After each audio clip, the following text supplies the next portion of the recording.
Chapter 312. I plan to ask Yen Yen to move back here after the birthday party. Gu Xinyan's words rang out at the dining table. Gu Duo's face paled visibly. When Yi was the happiest. Hearing this, she immediately put down her chopsticks and said happily, "She's willing to give up the treatment at the rehabilitation center? She's willing to move back here?" "Yes," Gu Xinyan responded. He glanced at Gu Duo from the corner of his eye. When Yi was overjoyed, she held her husband's hand and said, "Old Gu, then I have to quickly tidy up the East Court for Yen Yen." "All right, since Yen Yen is coming back, Naaneo should be coming back too. We have to prepare a few more servants for the East Court. Why don't we send Fei Lina over first?"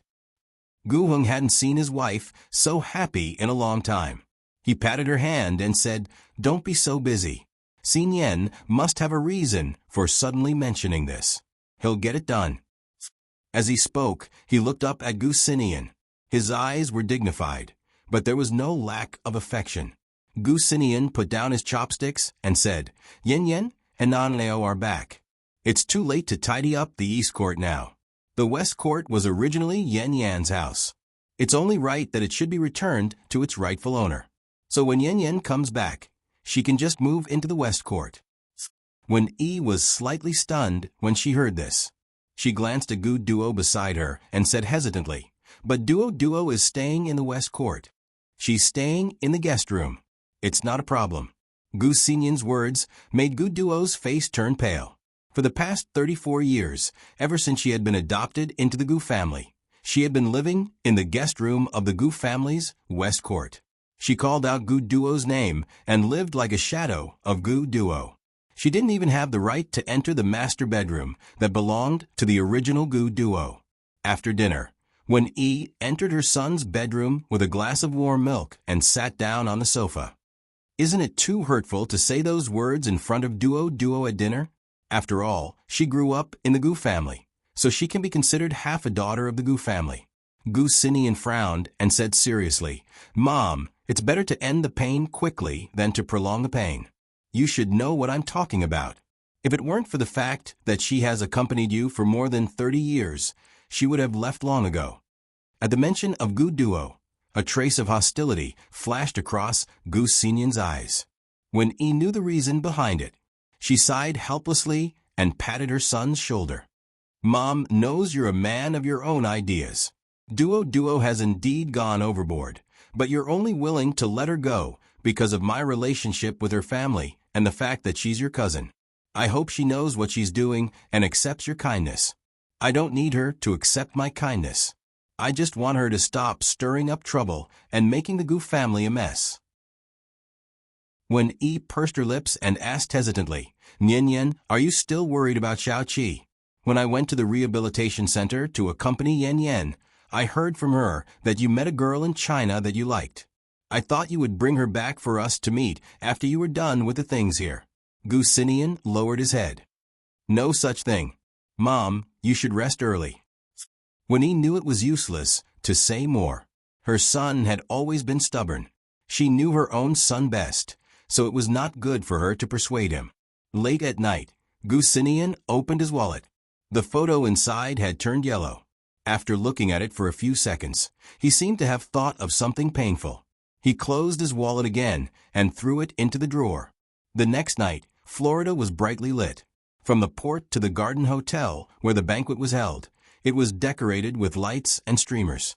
There were waiters along the way. Ling Han arrived in Los Angeles in the morning. After a long day, he finally took a boat to Florida.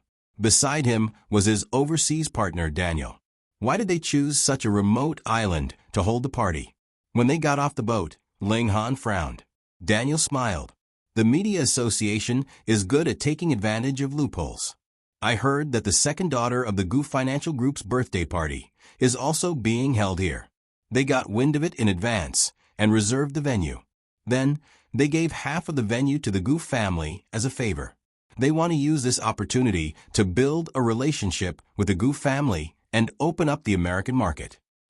Ling Han nodded slightly, but there was some contempt in his eyes. "I'm afraid the Gu family might not appreciate it. President Ling has had dealings with the Gu family before? 5 years ago. We met a few times, but we can't say that we've had dealings. A trace of loneliness appeared in Ling Han's eyes. After Yi Huanyan's accident, Gu Xinian also disappeared from the country. He had not been seen for 5 years. After they got off the boat, the waiters led Ling Han and Daniel to the car and drove in the direction of a hotel. Just as Daniel said, the Red Maple Hotel merged the open-air venues of the 2 banquets into one. After entering the hall, the left and right sides of the hall were the parties for both parties. This masquerade party suggestion was also made by the Gu family, right? Ling Han sneered and covered his face with the clown mask. Daniel chuckled. Isn't that so? It's just to make it easier to enter someone else's venue. But if you wear this thing, it won't be easy for them to find you. The banquets for both parties started almost at the same time. The venue for the Gu family's birthday party was twice as big as the venue for the Media Association's party next door. The guests who came and went were all reputable investors in the industry. Yi Huanyan changed her clothes in the dressing room and was choosing a mask when Gu Xinian knocked on the door and walked in. He was holding a large burgundy rectangular suede box in one hand and holding Nan'ao's hand in the other. Nan'ao saw Yi Huanyan and made a funny face at Yi Huanyan with a grin. Then, he dove into the sofa to play his new game. Brother, you're here. Yi Huanyan smiled. Gu Xinian nodded. I brought you something. Having said that, he opened the burgundy suede box on the dressing table. A whole set of hand-cut diamond jewelry sparkled under the light. There was a tassel necklace, a pair of earrings, a headdress, and a bracelet. Yi Huanyan was slightly stunned. Her eyes were full of astonishment. Flame's heart. Gu Xinian nodded approvingly. Yes, the Flame's heart. Mom asked me to bring it to you. It's your birthday present this year. Yi Huanyan gasped. It was said that the Flame's heart was inlaid with more than 1,000 diamonds. The red ruby in the middle was the one inlaid in the crown of the Eastern European royal family in the last century. Later, it wandered to Northern Europe and was inlaid in a diamond necklace by a famous Chinese designer. It was named the Flame's heart. Because of its ridiculously high price, there was no market for it back then. It was temporarily collected by the Nordic National Treasure Museum. Later, the designer retired and left Northern Europe with this set of Flame's heart. Brother, this is fake, right? Yi Huanyan couldn't believe that she had seen the real thing in her life. Gu Xinian took off the Flame's heart necklace and asked calmly, Do you think Mom would give you a fake necklace as a birthday present? But legend has it that the Chinese designer brought the Flame's heart back to his hometown and buried it with him. Grandpa is not that boring. Gu Xinian rolled his eyes at her. Grandpa. Grandpa? Yi Huanyan's lips twitched. You mean the designer? It's our grandpa. Gu Xinian finished her sentence. Chapter 313.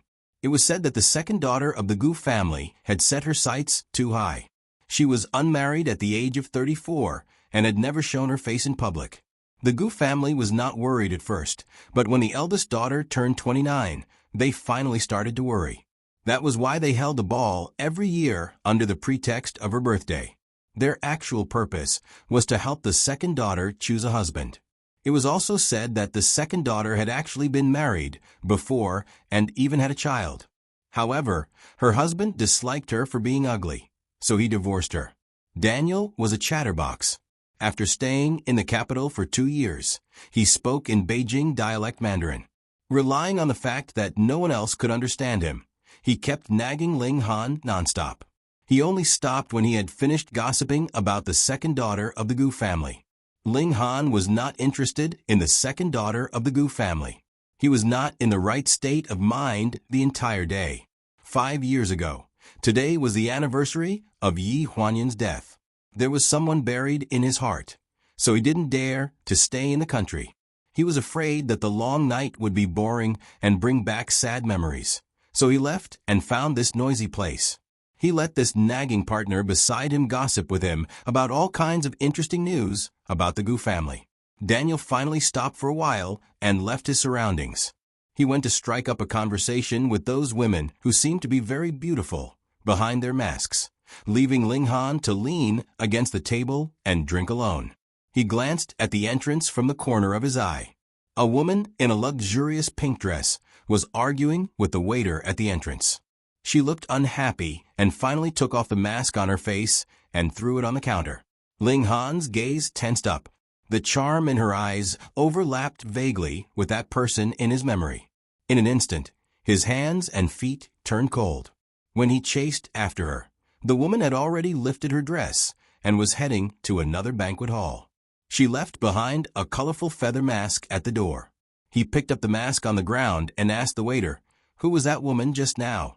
The waiter, who was in charge of verifying the guests' identities, was slightly stunned. "I think she's a guest from the Gu family. She just entered the wrong hall and thought she was here. A guest from the Gu family? On the other side, at the Gu family's birthday party. Thank you, everyone, for coming to my daughter's birthday party. For the opening dance, according to the old rules, my daughter will choose her own dance partner." The woman who spoke at the top of the stairs was wearing a blue, feathered mask. Her light purple gauze skirt shone under the light. Her tone was very excited. Although it was obvious that she was around 60 years old, her spirit and temperament were very outstanding. Ling Han chased the woman in the pink dress into the door. When he heard this, his gaze involuntarily followed the crowd to the top of the spiral staircase. It was a young woman with a graceful figure. She was wearing a dark evening gown. As the gown swayed, specks of light flickered, as dazzling as the stars. A woman's envious voice came from beside her. "The gown that second Miss Gu is wearing this year is even more beautiful than the one last year.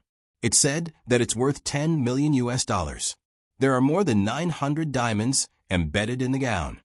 Heavens, is that the heart of flames on second Miss's neck?" Exclamations rose and fell in succession throughout the entire venue. "No matter how expensive your clothes are, it doesn't matter if you're ugly," a voice that did not fit into Ling Han's ears muttered. He looked in the direction of the voice and only saw a pink gown. His eyes narrowed. He walked through the crowd and looked for the pink gown. On the stairs, Yi Huanyan was wearing a mask on her face. Holding Wen Yi's hand, she slowly walked down the stairs. Halfway down, she suddenly saw a woman in pink hurriedly holding her gown and running up the stairs. "Mommy," the woman in the pink gown walked between the two of them and held Wen Yi's arm without any hesitation. She pushed Yi Huanyan aside. Everyone was stunned. Wen Yi smiled gently and generously. Holding Gu Duo's hand, she explained to the guests at the bottom of the stairs, "Excuse me, this is my sister's daughter. She grew up by my side and is like my own daughter." A trace of embarrassment flashed across Gu Duo's eyes. She did not expect that even her mother, whom she had called for more than 30 years, would draw a line between her and herself. This was all because of Gu Huanyan, who had appeared out of nowhere. "Yan Yan is about to start dancing. Don't disturb her. Go down first, do you hear me?" When he lowered her voice to remind Gu Duo sneered in her heart, but maintained a smile on her face. She pretended to nod obediently, then lifted her gown and prepared to go down the stairs. When she walked past Yi Huanyan, she suddenly tripped. The moment she fell, she raised her hand and grabbed Yi Huanyan's mask. There was an uproar below the stage. It was said that the second miss of the Gu family was extremely ugly. Once she showed up, everyone present would probably throw up all the food they had eaten. Yi Huanyan staggered and held onto the railing to lower her head. Gu Duo had already pulled off her mask, and it fell on the stairs. When Yi was so scared that her face turned pale, she anxiously tried to block Yi Huanyan's face. Yi Huanyan held her hand. "Mom, it's okay." The moment she spoke, the hearts of all the men present stirred. There was a hint of charm in her hoarse voice. It was different from the rest, and people would remember her after hearing her voice. Ling Han, who was chasing after Gu Duo through the crowd, was also stunned. On the stairs, the well-dressed woman slowly raised her head. Her chestnut-colored wavy hair fell over her shoulders, making her skin look even fairer. Her red lips curved into a subtle smile, and there was a myriad of emotions in her eyes. 1. Covered her mouth in shock. Hot tears welled up in her eyes. Oh my God! No one knew why the usually dignified and elegant Madame Gu would lose her composure and cry at this moment. Even Mr. Gu, who was sitting in the private room on the second floor, suddenly stood up and stared at his daughter in a daze. His weathered face was etched with an expression of disbelief, which then slowly turned into one of emotion. Yi Huanyan held her mother's hand and smiled. "Mom, aren't we going to start the dance?" When Yi finally regained her senses. When she held Yi Huanyan's hand again and went down the stairs, she was sincerely proud and confident. She asked everyone, "Do you think my daughter is beautiful?" "Beautiful," one after another. Praises sounded at the banquet. For the past 5 years, all kinds of sarcastic rumors were dispelled. Gu Duo held onto the stairs and stood up. Her face was pale, and she almost crushed her teeth from gritting them. When did this Gu Huanyan become so beautiful? Did she know witchcraft? Was she a witch? Last time, she looked like a ghost in front of her. She had almost scared her to death. Yen, choose one. When Yi put down her hand and patted Yi Huanyan's shoulder, she looked at all the young talents present. Yi Huanyan's eyes twinkled. Her eyes were full of charm, and she was exceptionally beautiful. She swept her gaze across the crowd and pointed at a figure in a black suit in the crowd. She smiled at him. "Is that gentleman okay?" The crowd made way and looked enviously at the lucky man who was favored. That man was wearing a well-tailored black suit. He was 185 meters tall and had a strong body. There was nothing to criticize about his appearance and temperament. He walked out of the crowd and looked at the woman in front of him in a daze. Chapter 314. From the moment the woman in pink deliberately fell down the stairs and pulled off Second Miss Gu's mask, Ling Han was certain that this woman in pink was not Yi Huanyan, even though she looked 70% similar to Yi Huanyan. He was prepared to leave immediately, but the woman on the stairs, who had almost become a laughingstock, slowly raised her head. In that moment, his soul seemed to be drawn into her eyes. This Second Miss Gu gave him a very mysterious sense of familiarity. He couldn't quite put his finger on it, so he couldn't help but walk out of the crowd and put his hand on her shoulder. He couldn't help but dance with her. "If Sir didn't wear a mask, would you also stare at a woman like this?" she asked. Under the mask, Ling Han's gaze froze. He felt inexplicably flustered, and a sense of guilt spread in his heart. He couldn't explain what he was thinking, but when he opened his mouth, he said in a gentle voice, "You are the first." The moment he said those words, he couldn't believe it himself. She laughed. Her laughter was wanton, and before he could react, she leaned against his chest and breathed softly, "Then I'm really honored." Ling Han was dazed for a moment. He stepped on a few wrong steps and relied on her to regain the right rhythm. He tried to find a topic to talk about. "Second Miss Gu, why aren't you wearing a mask?" She blinked, and there seemed to be shooting stars in her eyes. "I'm wearing one. Didn't you see it?" There was a strange fragrance on her body. He seemed to have smelled it somewhere before. It made him yearn for it in every way possible. He couldn't bear to part with it, and lingered on it in every way possible. When he panicked again, he actually allowed her to hook her arms around his neck and plant a kiss on his lips through the mask. After the song ended, her dress fluttered and spun around. She floated away from his embrace and control. The moment she looked back, she flashed a seductive smile at him.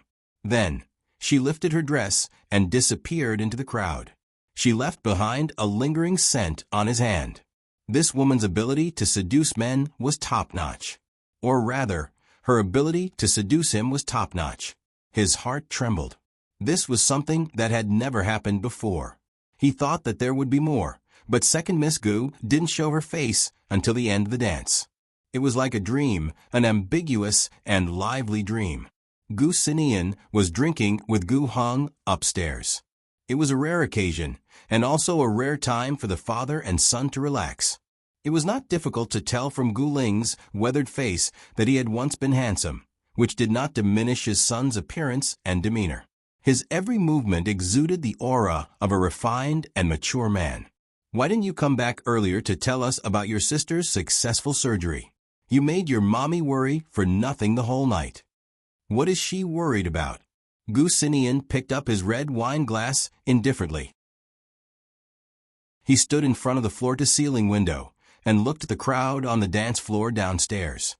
The person chosen by Yi Huanyan was standing alone in the middle, seemingly at a loss. The corners of his mouth curled up, revealing a devilish smile. Gu Ling sighed behind him. Isn't it because she's worried about those rumors? 4 or 5 years in a row, Nian Yan has been masquerading. The outside world has already spread rumors about your sister. Previously, your mommy wanted to arrange for Yan Yan to meet the eldest young master of the Zhao family. She probably heard some rumors. Your Uncle Zhao called me the day before yesterday and said that his son already has a girlfriend outside. Isn't that funny? You and my mom don't have to worry. Gu Xinian raised his eyebrows and turned around. Zhao Bo isn't good enough for Yan Yan. Gu Ming snorted coldly and gently shook his red wine glass. He said proudly, of course, even if old Zhao says that his son has kept his chastity for more than 30 years, my daughter won't marry into his family. My daughter is worthy of the Eastern European royal family. Gu Xinian was a little speechless. That wasn't what he meant. However, it was rare for the old man to be so happy today. He drank a few more glasses of wine and started to talk nonsense. Wasn't it just a successful surgery? Did he have to be so happy? As they were talking, Yi Huanyan pushed open the door and walked in. As soon as she entered the door, she happily called out to Gu Ling, "Dad." Gu Ming leaned against the sofa, his face slightly drunk. "Yan Yan, I'll let you marry into the Eastern European royal family, okay?" Yi Huanyan's eyes flashed with a trace of surprise, and she looked at Gu Xinian in surprise. "You drank too much." Gu Xinian waved his hand. "Where's Mommy? I think I'll have to ask her to come over and take Dad home early."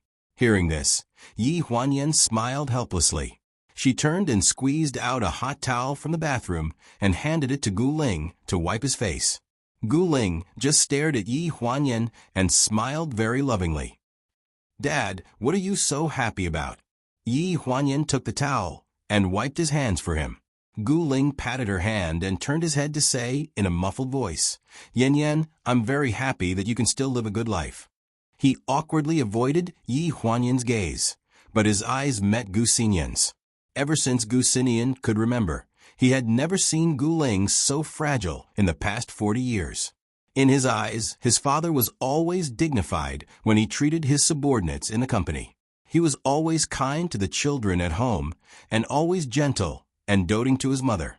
However, at this moment, his eyes were red and he clearly looked fragile. In the 20 years that he couldn't find Yi Huanyan, he never took the initiative to mention this daughter in front of his mother. It really made Gu Xinian think that he didn't actually care about her. In fact, a father's forbearance was as heavy as a mountain. All these years, he missed Yi Huanyan no less than his mother. Yi Huanyan held Gu Ling's hand and said helplessly, "Dad drank too much. Why is he acting like a child?" When Yi held Na Neo's hand as they walked in from outside the private room. When Na Neo saw Gu Ling, he bared his fangs and brandished his claws and jumped onto his knees. He hugged his neck and didn't let go, calling him Grandpa in a very affectionate manner. Yi Huanyan smacked his little butt. "How many times have I told you?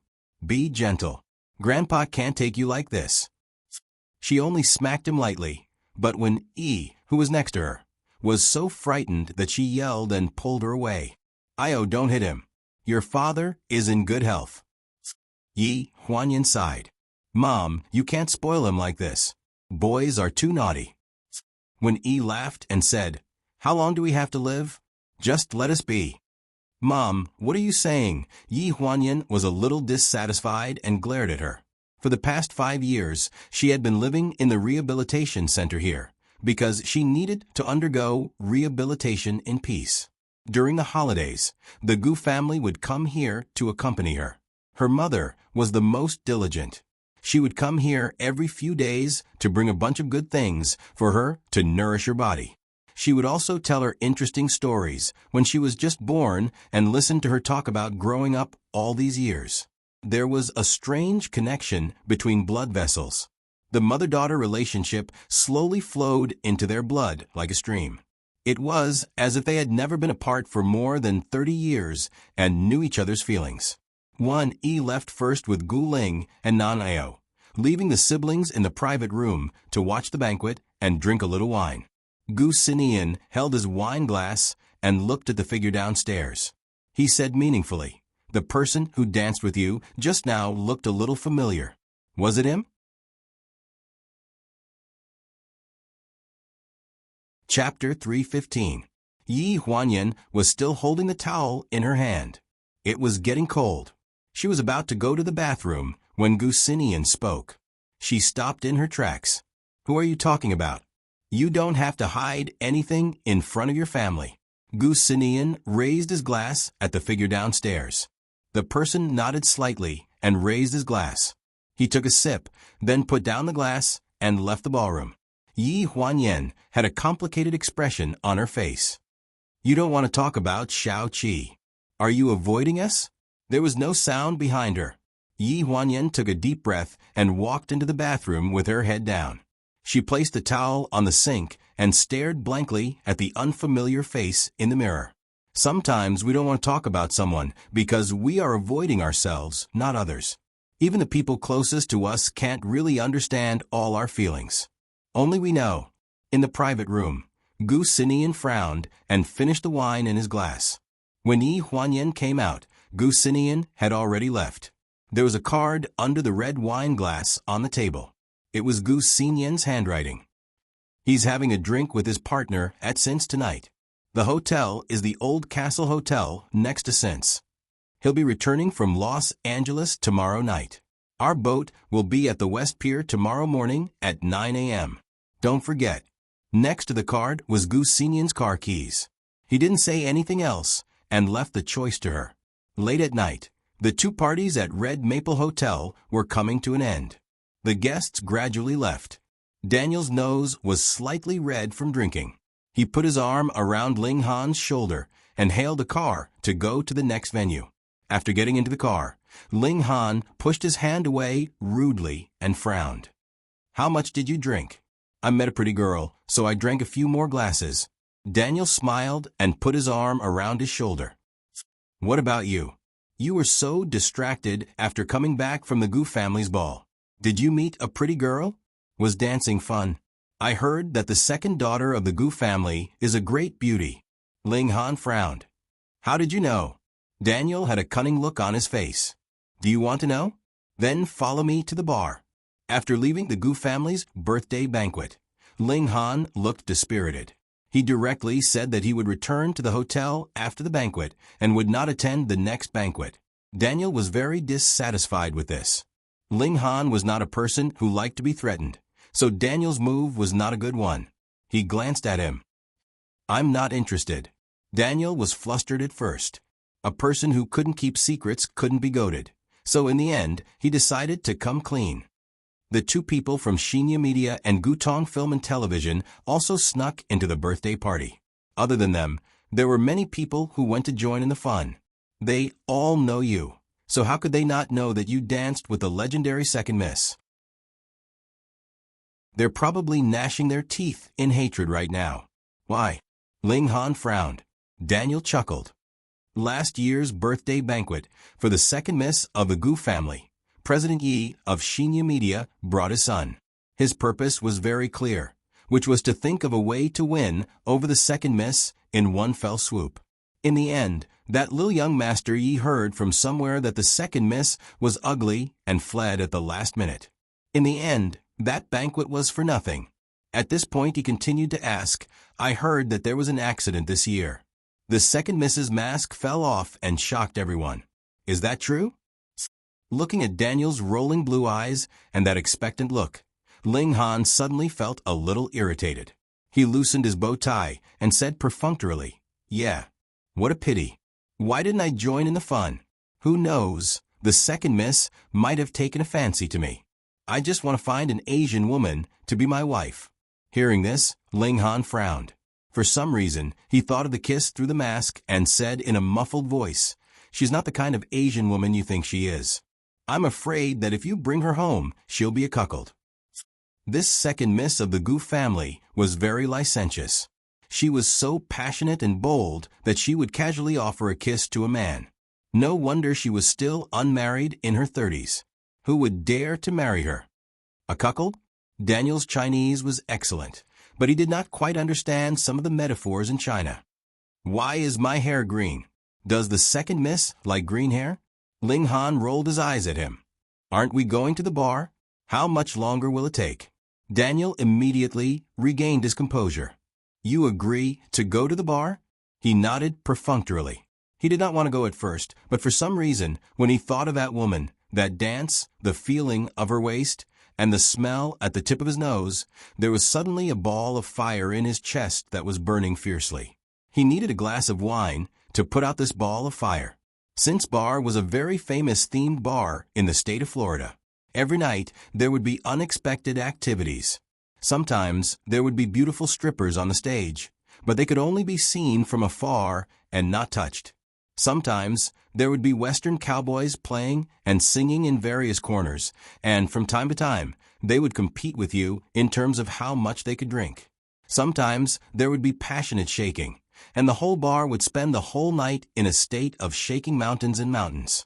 Daniel liked unexpected surprises, so he looked forward to this bar.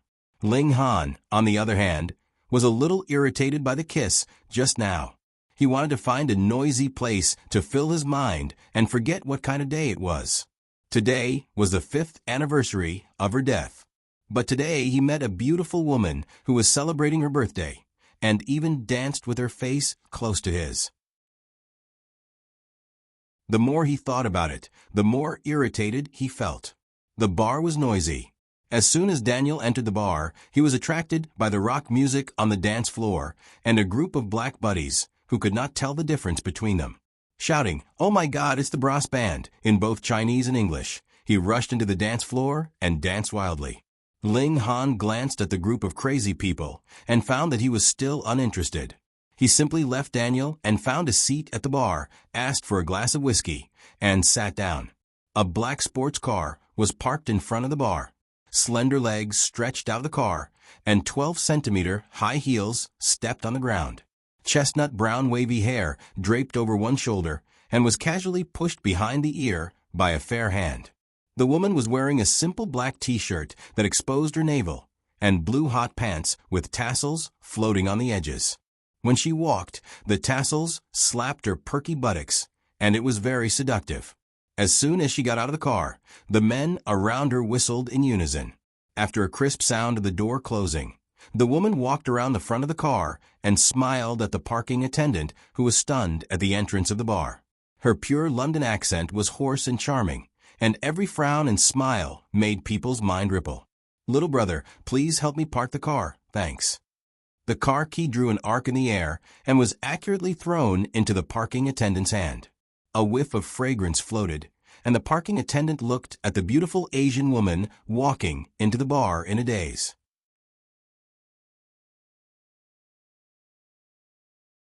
Chapter 316. Tonight's rock and roll party had invited the most famous black band in Europe, who was also Daniel's super idol. At this moment, Daniel's dance moves were completely drowned out on the dance floor. In such a noisy environment, the person who was drinking by himself was definitely someone with a story. His handsome appearance, muscular figure, and deeply furrowed brows were a fatal temptation to women. Ling Han sat at the bar with a glass of wine in his hand for a while, but 4 or 5 women had already approached him to strike up a conversation. He was tired of dealing with them and couldn't be bothered with them. His words were arrogant and rude, so naturally, they left on bad terms. The bartender spoke in English with a Southern American country accent. He brought a newly made cocktail to Ling Han with a rock and roll vibe. People who come to a bar this late at night are all lonely people. So many beautiful women have been rejected by you. Sir, your standards are really high. If I said that I'm not here to hunt for women, you definitely wouldn't believe me, right? Ling Han reached out to take the wine glass, but before his fingers could touch it, the wine glass was stopped by a fair hand. That hand picked up the wine glass unceremoniously. Amidst the noisy music, he could barely hear her words. She spoke in a pure London accent and fluent English. "Can you treat me to a drink?" He looked up unhappily, and a familiar figure appeared in his eyes. His gaze deepened, and he said warily, "It's you." Yi Huanyan curled her lips into a flirtatious smile. "Sir, your pickup line isn't very clever." With that said, she pulled out a chair and sat down. She brushed the loose strands of hair behind her ear and picked up the wine glass. "But I'll take it as you agreeing to treat me to a drink." Ling Han came back to his senses. He was wearing a mask at the banquet, so this second Miss Gu hadn't seen his real face, so she didn't recognize him. Florida wasn't a big state, so the chances of bumping into each other in this bar were high. Thinking of this, he smiled faintly. "Sorry, I got the wrong person." Yi Huanyan twirled the wine glass in her hand with a nonchalant expression. "When it comes to flirting, Mr. is really old-fashioned." Hearing this, Ling Han frowned. Being inexplicably thought that he was trying to strike up a conversation, he was somewhat displeased. He had lived for so long, and it had always been women throwing themselves at him. His busy work had never given him the time or interest to strike up a conversation with women. When he thought of the kiss at the ball, he felt a strange feeling in his heart. The way he looked at this second Miss of the Gu family changed a little. Since he had already been accused of hitting on her, it was only a casual chat. At least he lived up to this evaluation. "Won't your boyfriend worry about you coming out to play alone so late at night?" Yi Huanyan seemed to have heard a joke. She lowered her gaze and whispered into Ling Han's ear, "Those who come here are either single or are single tonight." Ling Han's heart tightened, not because of the sentence, but because when she leaned over, she gave him an inexplicable sense of familiarity, but he couldn't put his finger on it. She was wearing a strong perfume and reeked of alcohol. Her gaze was languid and seductive. No matter how he looked at it, she was not his type. But this feeling was too familiar, and he was stunned for a moment. When he came back to his senses, she had already ordered a glass of wine and pushed it in front of him. She smiled and said, "It's my treat." This woman was like a ball of fire. She looked warm from afar, but couldn't be approached. If he didn't know that she was the second Miss of the Gu family, Ling Han would have thought that she had an ulterior motive for approaching him.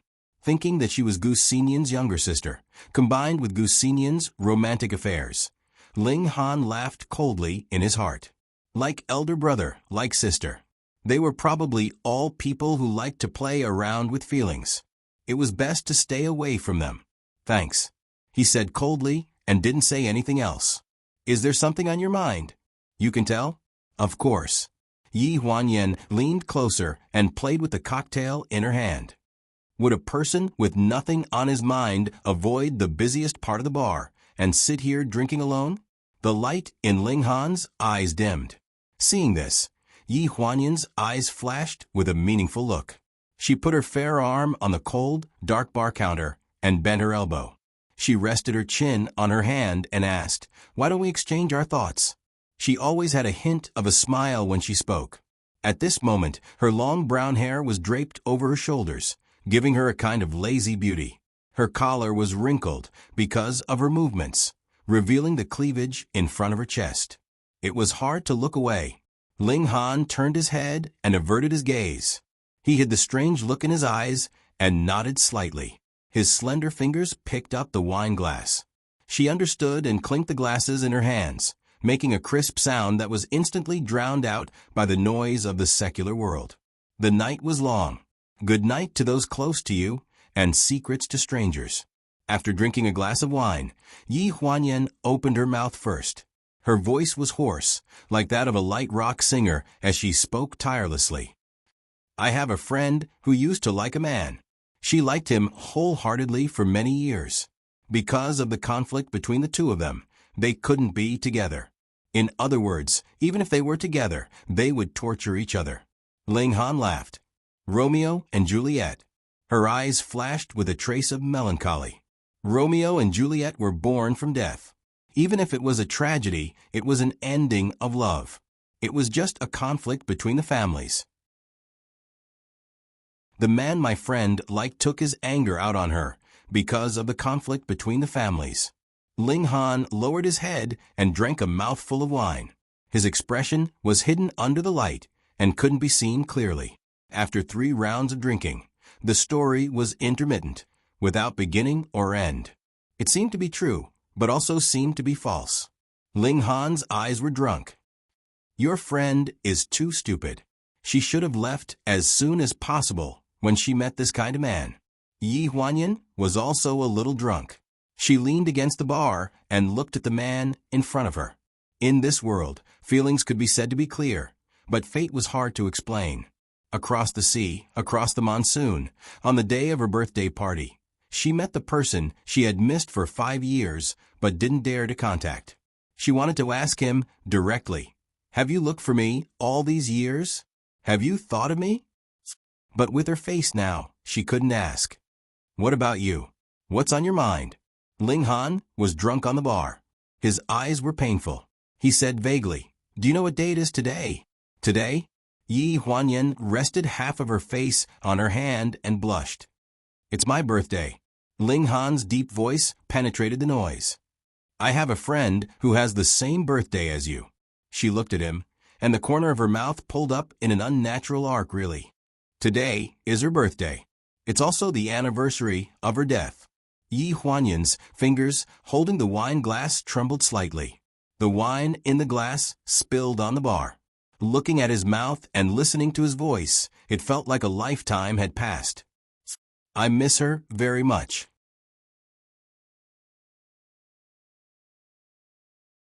Chapter 317.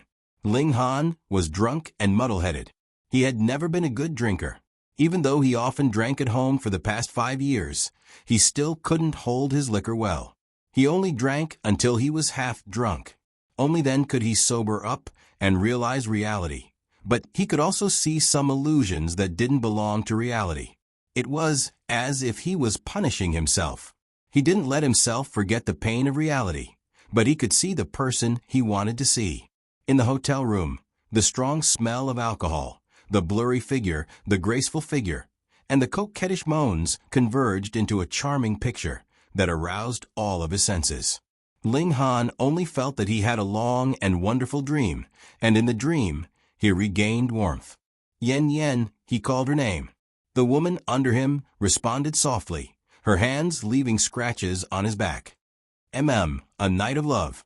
When he woke up, there seemed to be a lingering scent in the room, but there was no one beside him. The wrinkled bedsheets, the clothes scattered on the floor, and the lipstick marks on the white bedsheets told him that this was not a dream. Ling Han sat on the bed, and no matter how hard he tried, he could not remember how he had come back last night. He drank too much. A frantic knock on the door brought him back to reality. Daniel's howling could be heard through the door in the corridor. "If you don't get up now, we won't be able to catch the ferry, and the plane will be late too." At the Florida State Pier, on the second floor of a private luxury cruise ship, an exquisite breakfast was laid out. Yi Huanyan arrived on the ship early, had breakfast, and sunbathed on the deck. At 9 o'clock, the Gu family boarded the ship on time. Gu Sinian was riding on the shoulders of the fearless young master Nano. When he saw Yi Huanyan, he climbed down from Gu Sinian's body on all fours and was about to run to the deck when Gu Sinian stopped him. "Be careful." Yi Huanyan seemed to be in a good mood, and there was a smile on her face. "Did you see each other last night? Did you clear up the misunderstanding?" Gu Sinian asked. Yi Huanyan lowered her head and smiled. "Nothing much." Nanao, who was in her arms, blinked his large eyes and chuckled. "Mommy is shy." Yi Huanyan was slightly stunned. "Why do you say that? What did Uncle say to you?" "Uncle said that Mommy went to see Daddy last night." Nanao smiled mischievously, as if he knew everything. Yi Huanyan was a little speechless. She looked at Gu Sinian. "Brother, why do you tell him everything?" Gu Sinian spread his hands. "If I didn't tell him, he would have asked the butler to take him to the bar to look for you. I'm afraid you wouldn't have been so successful then." "Mommy, am I going to see Daddy soon?" Nanao tugged at Yi Huanyan's sleeve. Yi Huanyan looked at Gu Sinian hesitantly. Don't look at me. It's your own business if you want to confess your identity to him. It's also your own business when you want to bring Naneo to see him. I don't want to see Daddy. Naneo suddenly interrupted. The Gu family's education had always been fair, and just since young. They never hid anything from the children. Even though Naneo was only 5 years old, he was already much more knowledgeable than other children his age.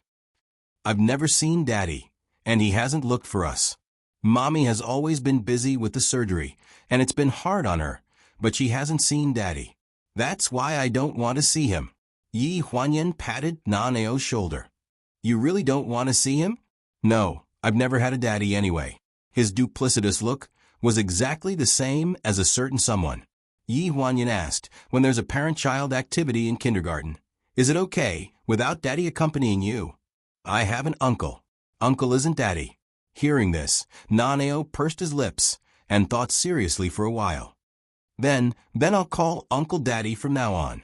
In 5 years, this was probably the first time Naneo heard Gu Xinian mention his daddy. It was inevitable that he found it difficult to accept that this person still existed.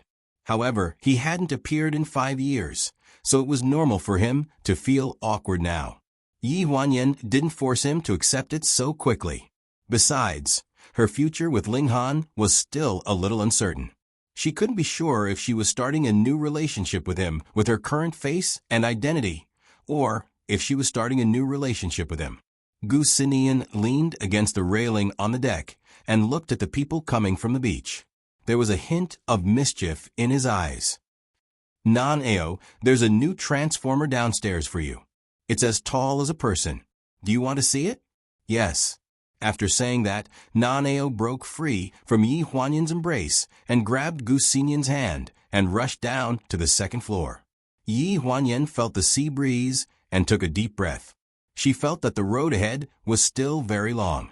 On the first floor of the cruise ship, the Gu family's caretaker was negotiating with the stranded people on the shore. I'm sorry, sir. Our ship is a private cruise ship. We won't take anyone with us. We can pay however much it is. This isn't a matter of money. We really have to get ready to leave. The caretaker tried to explain to a blue-eyed foreigner. Behind him, the young master's voice sounded. Jack, let them come up. We'll give them a ride. When he heard this voice, Ling Han was slightly stunned. He looked up and saw Gu Xinian standing behind the railing at the cabin door, looking at him with interest. After boarding the ship, Daniel naturally ran to admire this beautiful private cruise ship of the Gu family and look for the famous second miss of the Gu family at the same time. However, Ling Han had no choice but to meet with Gu Xinian again. President Ling, it's been a long time. How could someone as punctual as you miss the ferry? Gu Xinian's tone had a hint of sarcasm. Even though Ling Han had a reason in his heart, it was difficult for him to say it out loud at this moment. He could only reveal an unnatural and polite smile. I had something to do, so I missed the ferry. I have to wait for another 2 hours for the next ferry, so I'll have to trouble you. He couldn't possibly say that he missed the ferry because he had sex with his younger sister last night and couldn't wake up in the morning, right? He didn't know if Gu Xinian's family was that open-minded, but he wasn't the kind of person who would casually discuss such things in public. Moreover, he did have doubts in his heart. Was the second miss of the Gu family on the ship? You haven't eaten breakfast yet, right? Let's eat together. Gu Xinian led Ling Han into the cabin. The cruise ship had 3 floors, and they entered the first floor directly into the dining room. In the dining room, there was a long Western-style table covered with a clean beige tablecloth. All sorts of exquisite snacks were placed on the table. An elderly man sat around the table. He looked weathered, but he still looked dignified. The woman beside him maintained her appearance well. Even though she was old, she still had an outstanding aura. When he saw him, the man glanced at Gu Xinian indifferently. This is Ling Han, the CEO of Lanjiang City's pleasure group. The man's eyes suddenly shone with a sharp light, and he inexplicably became a little more serious. Only then did he take a proper look at Ling Han, and thoughtfully repeated his words again. Ling Han. The woman beside him frowned the moment she heard the name. She threw away the knife and fork in her hand with a clang and said rudely, "Why did you bring just anyone onto the ship? What's wrong with you, Nian Yin?" These words were very unpleasant to hear. Ling Han's expression darkened.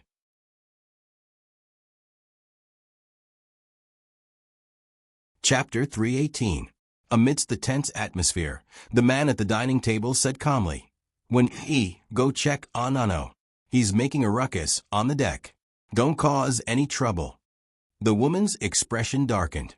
She left the dining table unwillingly. Before she left, she glared fiercely at Ling Han and walked towards the deck with her head held high. After the woman left, the man had no intention of explaining anything. He only left a short sentence. "Mr. Ling, please help yourself." Ling Han frowned. This family's attitude towards people and matters was a little strange. "My parents have always been cold to outsiders. Please don't mind them." Before he could think further, Gu Xinian pointed at the dining table next to him. "I still have something to do. You can sit over there and eat." Ling Han nodded. "It's okay. I'm going out for a walk." The cruise ship had already set off and was sailing smoothly on the sea. Ling Han walked out the cabin door and circled the cruise ship. The Gu family's children were making a ruckus on the deck. It was very noisy, so he decided to go up to the second floor. The second floor was spacious, and there didn't seem to be anyone in the cabin. He walked along the corridor between the rooms to the second floor. Standing at the cabin door, he saw a familiar figure on the deck. Second Miss Gu, whom he had a drunken night with, was lying on the deck in a burgundy bikini with a black veil draped over her. She was bathing in the sun. Hearing the sound behind her, she turned around to look at him. She was like a stranger. He couldn't see her expression through her huge sunglasses. He only felt that she seemed to have nodded as a greeting before lying down on the deck again. Ling Han only felt that his heart, which had been in his throat, didn't know whether to go up or down. After hesitating for a while, he stepped out of the cabin door and walked to the deck. He sat down next to Second Miss Gu. "Last night, you also think that the sun is pretty good today, right?" Yi Huanyan interrupted him. He hesitated for a few seconds and nodded slightly. "Yeah, I'm going to sleep for a while. Don't disturb me." After saying this, she fell silent. Ling Han lowered his head and looked at the woman beside him. The huge sunglasses almost covered 2/3 of her face, but it still couldn't stop her from being flirtatious. Thinking of the exciting yet familiar feeling from last night, Ling Han didn't know why, but he felt like he saw the shadow of another person in Second Miss Gu. This thought flashed through his mind, and he laughed at himself. Impossible, they were clearly two completely different kinds of people. As the sea breeze blew past, the black veil fluttered in the wind and finally fell to the side of her body, revealing her graceful curves. This beautiful scene could easily make one's heart flutter. Ling Han watched in a daze. She suddenly got up and hooked her arms around his neck. She found his lips and passionately kissed him. His rationality made him want to push this crazy woman away, but his body couldn't help but hug her back, turning the originally light kiss into a deep and lingering kiss. On the deck, the sun was shining brightly and the sea breeze was gentle. The hasty kiss caused their breaths to become chaotic. A voice came from the cabin, and the two of them paused. "Who is it?" Yi Huanyan asked. "Daniel, my partner." Ling Han frowned, his mind in a mess. Before he could react, the woman had already pulled him into a bedroom in the cabin and locked the door. The flirtatious atmosphere that had dissipated was stirred up again the moment the door was locked. She pressed him against the door and hooked her arms around his neck. She rubbed her cheeks against his neck and planted kisses on his shoulders. With a smack, Ling Han looked up and panted. "What are you doing?" She bit his shirt collar and reached for his belt with one hand. Her voice was husky and charming. "Can't you tell?" Before Ling Han could say anything, he was sealed by her soft and hot lips. There was a sweet fragrance in her mouth, and there was temptation in her eyes, making him unable to refuse.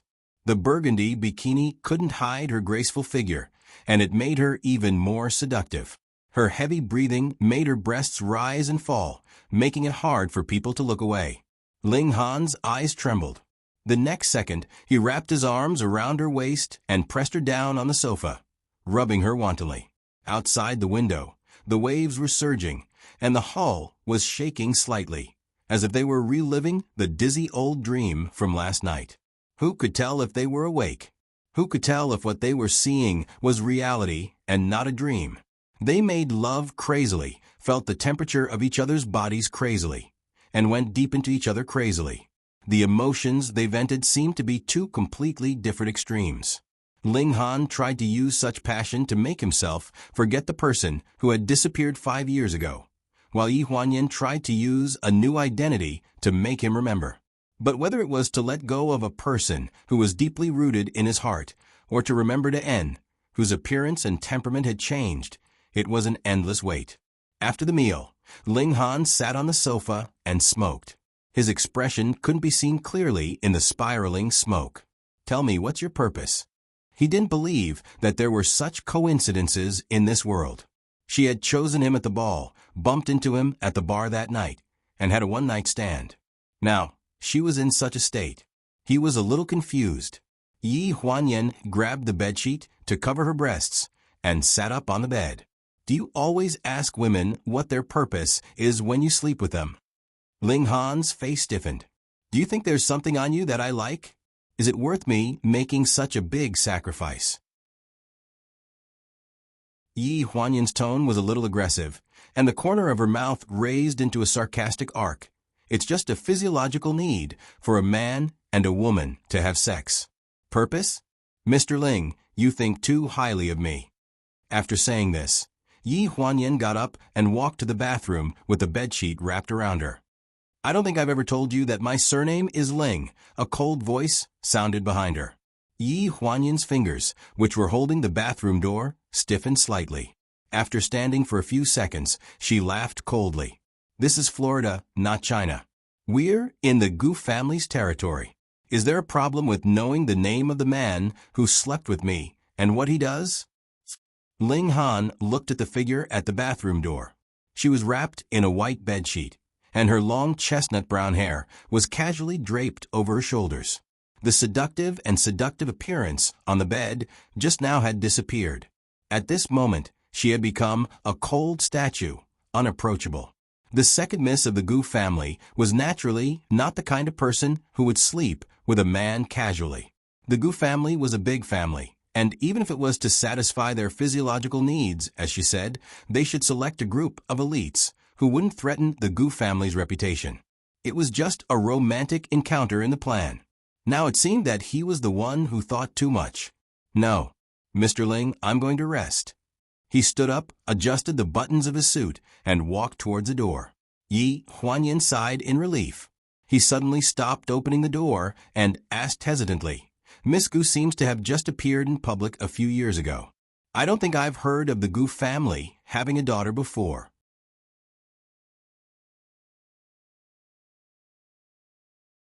Chapter 319.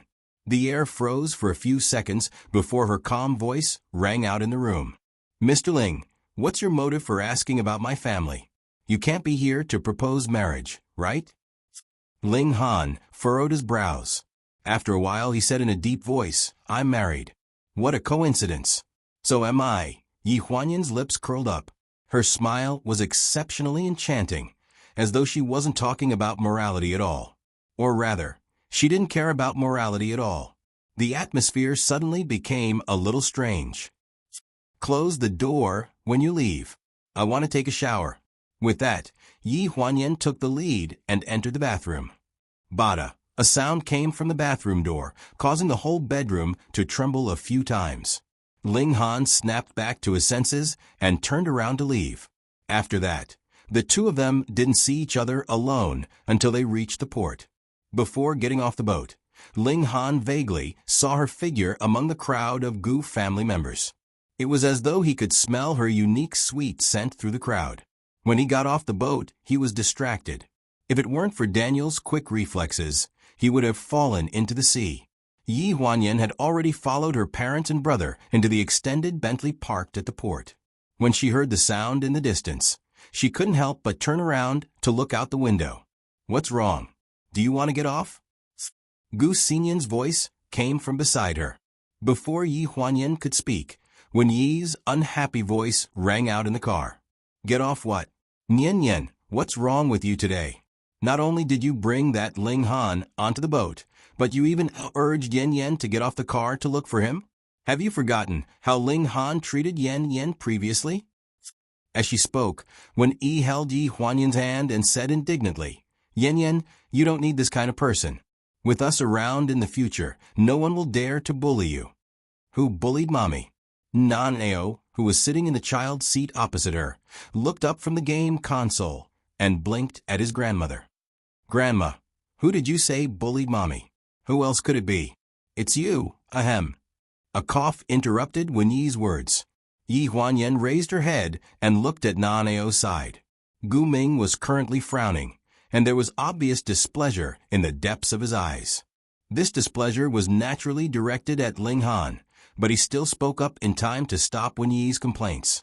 Children shouldn't know too much about the grudges of adults. Wen Yi knew that she had misspoken. She took a deep breath and explained, no one bullied Mommy. If anyone did, Grandma and Grandma would be the first to settle the score with him. Gu Xinyan's voice sounded in the car. Drive, James.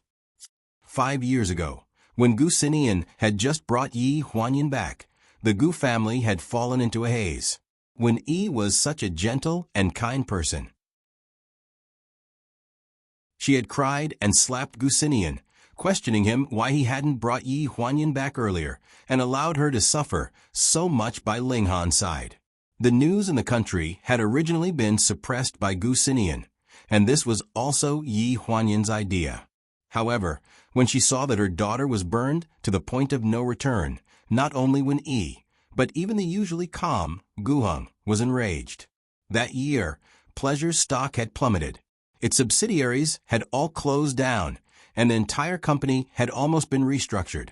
If Yi Huanyan had not pleaded for mercy before she was pushed into the operating room due to dystocia, the Gu family had originally planned to suppress Pleasure until the stock market crashed and the company completely closed down within half a year.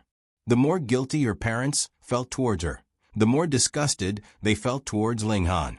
A private jet was parked on the tarmac of the Gu family.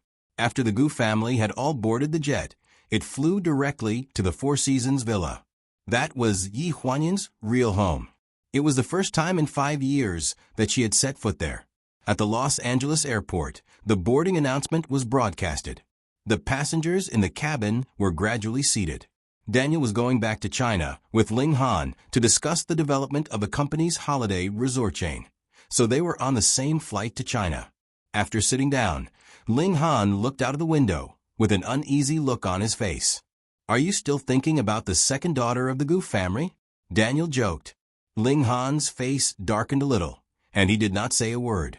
Daniel continued, I heard that the second daughter of the Gu family was just found 5 years ago. She had been missing for more than 20 years, so no one had heard of her before. As soon as she was found, the Gu family treated her like the apple of their eye. All the properties in the state of Florida are under her name, including the bar we drank at last night. Ling Han leaned back in his chair and said casually, Is that so? Then she's quite doted on. No wonder she always treated him with such arrogance and disdain. She had the right to do so. What's her name? He suddenly remembered that he still did not know her name, so he asked casually. Daniel's eyes lit up. You're finally asking me about her. It's rare that you're interested in something. Ling Han's eyes were cold. He pressed the button to adjust the seat beside him. Call me when we arrive. I'm going to sleep for a while. Hey, are you still listening? Her name is Gu Huanyan. She grew up in China and was just brought back by Gu Xinyan 5 years ago. She should be in her 30s now, but her looks and temperament are undeniable. When he heard the words Gu Huanyan, Ling Han suddenly let go of his hand and looked at Daniel with a stiff expression. What did you say her name was? Gu Huanyan. How could there be such a coincidence? Ling Han felt like his brain was about to explode. 6 years ago, Gu Xinyan suddenly appeared by Yi Huanyan's side. 5 years ago, Yi Huanyan had an accident on the mountain road, and her body was nowhere to be found. Gu Xinian, who was so protective of her, also disappeared without a trace. He did not even ask him a single question about Yi Huanyan's accident. 5 years ago, the second daughter of the Gu family, Gu Huanyan, Gu Xinian, last night in the bar, the words Gu Huanyan had told him, the story about her friend. It was as if there was a string that was connected. "Hey, Ling Han, where are you going?" Daniel exclaimed, and watched as Ling Han suddenly got up and rushed out of the cabin before the stewardess closed the door. "Sir, hey." Ling Han did not know if what he was thinking was the truth, but he knew that there was a glimmer of hope. For this glimmer of hope, he could not leave. Gu Huanyan, Yi Huanyan. It was clearly a completely different face, but they had the same name. He knew that it was impossible, but his body seemed to be telling him that he had to stay here and find out. He had to find out if she was really her, or if she was related to her. The Four Seasons Villa. The Four Seasons Villa originated from the fact that the flowers of the Four Seasons bloomed at the same time all year round. Naneo often stayed here, so he was very familiar with the villa. The tarmac was on the sea, so to enter the villa, one had to take the waterway and take a boat to the entrance of the villa. Gu Xinian first brought Yi Huanyan to his courtyard to familiarize himself with the environment. Gu Heng left first because she had something to deal with, leaving when Yi to hold Yi Huanyan's hand and go with her. West Court is in a good location. It's warm in the winter and cool in the summer, and it's also close to South Court. When Yi's voice was filled with joy. Her daughter had been back for more than 5 years, but this was the first time she had entered the house. She was very happy at the thought of living together as a family in the future.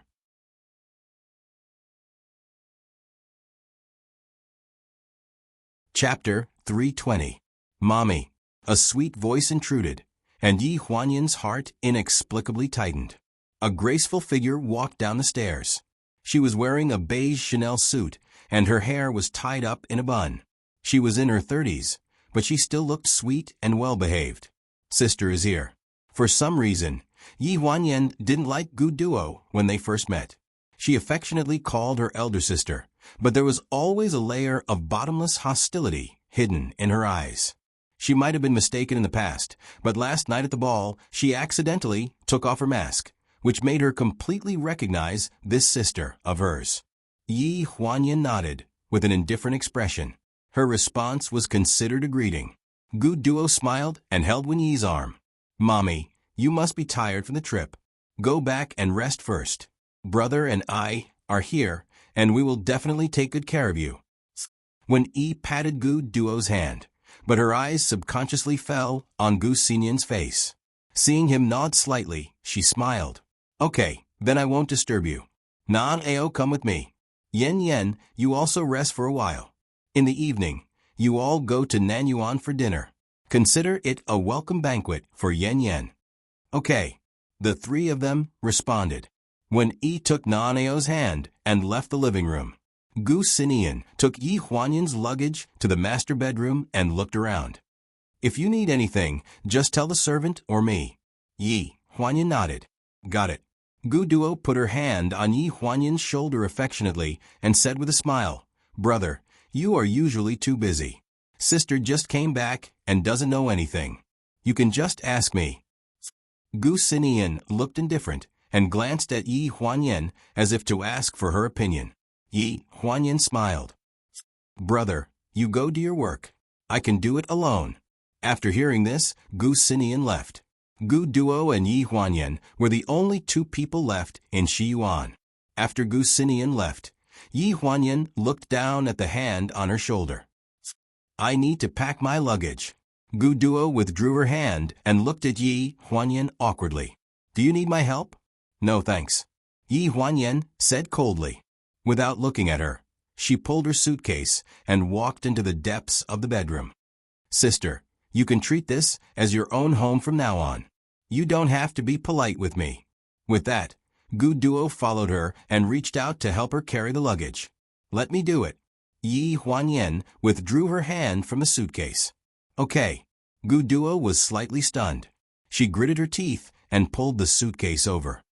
Put it in the walk-in closet, Yi Huanyan said concisely, and then stared at her coldly. She had dug a hole for herself, so she couldn't blame anyone. Gu Duo had no choice but to carry the suitcase in. Yi Huanyan's suitcase was 30 inches long. It was almost half the height of Gu Duo. The walk-in closet was 2 steps higher than the bedroom. She struggled for a long time, but still couldn't carry the suitcase in. She held the door frame and gasped for breath, looking like she wanted to cry, but had no tears. Yi Huanyan looked indifferent. Linda. Gu Duo shouted the name of the maid angrily. The fat maid quickly appeared in Yi Huanyan's room. Are you dead? Don't you know how to help? Gu Duo stared at the maid angrily. Duo, you wanted to help me carry the suitcase. What does it have to do with her? Hearing this, Gu Duo's face turned pale. She straightened her neck and said, Sister, she is our servant. She should do whatever she wants. While they were talking, the maid had moved the suitcase to the walk-in closet. Gu Duo inevitably rolled her eyes at her. Don't you know what to do? Can't you see that I'm back? Is the room tidied up? Why don't you help me take the suitcase out and put it away? Yi Huanyan frowned and interrupted Gu Duo in a low voice. Get out. I don't need your help.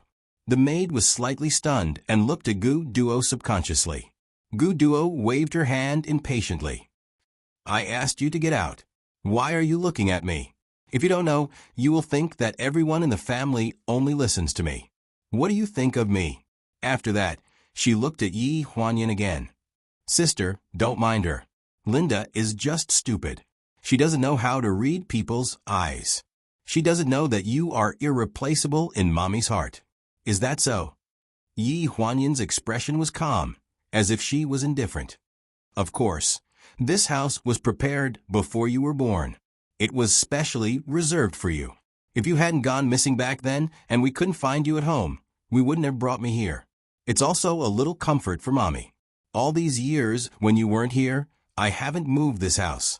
I've been living in the guest room, just waiting for the day when you might come back. Yi Huanyan was tired after a long journey. She just wanted to have a good rest. She didn't want to waste time with Gu Duo. However, Gu Duo scolded her again and again in front of her. No wonder she didn't give her face. Gu Duo, is it interesting to talk in a roundabout way in front of me? Gu Duo's face turned pale. First of all, I don't have a sister. I only have one brother in the Gu family. Second of all, I don't care how long you have lived here and whether you have lived in the guest room or the master bedroom. I am not interested to know these. Third of all, when I said that, I was not only talking about Linda, but also you. Yi Huanyan's words were merciless. Gu Duo's face turned red and white. No one had ever scolded her like this in her life. The embarrassment on her face was self-evident. She bit her lip and ran out. The maid stood there and hesitated. Miss Gu, let me help you tidy up your things. Yi Huanyan waved her hand. No need. Go and see what she is doing. If anything happens, go to my brother. Don't come to me. Gu Duo was a daughter of a rich family. She had a bad temper and was good at scheming. Although her words were quite like a declaration of sovereignty, she was right. It was indeed her who had been filial to her parents all these years, not her. Yi Huanyan hated her not because she tried to replace her, but because she always wanted to insist on things that didn't belong to her. Instead, she ruined some precious feelings. Some of those things that didn't belong to her had crossed the bottom line of some people. She was afraid that she didn't know it. If she continued to do this, Yi Huanyan felt that Gu Duo couldn't stay in the Gu family anymore. She didn't need to do anything. At least Gu Sinian wouldn't sit back and do nothing. Thinking of this, she paused while packing. Thinking of her best friend who was like a sister to her on the other side of the ocean, she couldn't help but sigh.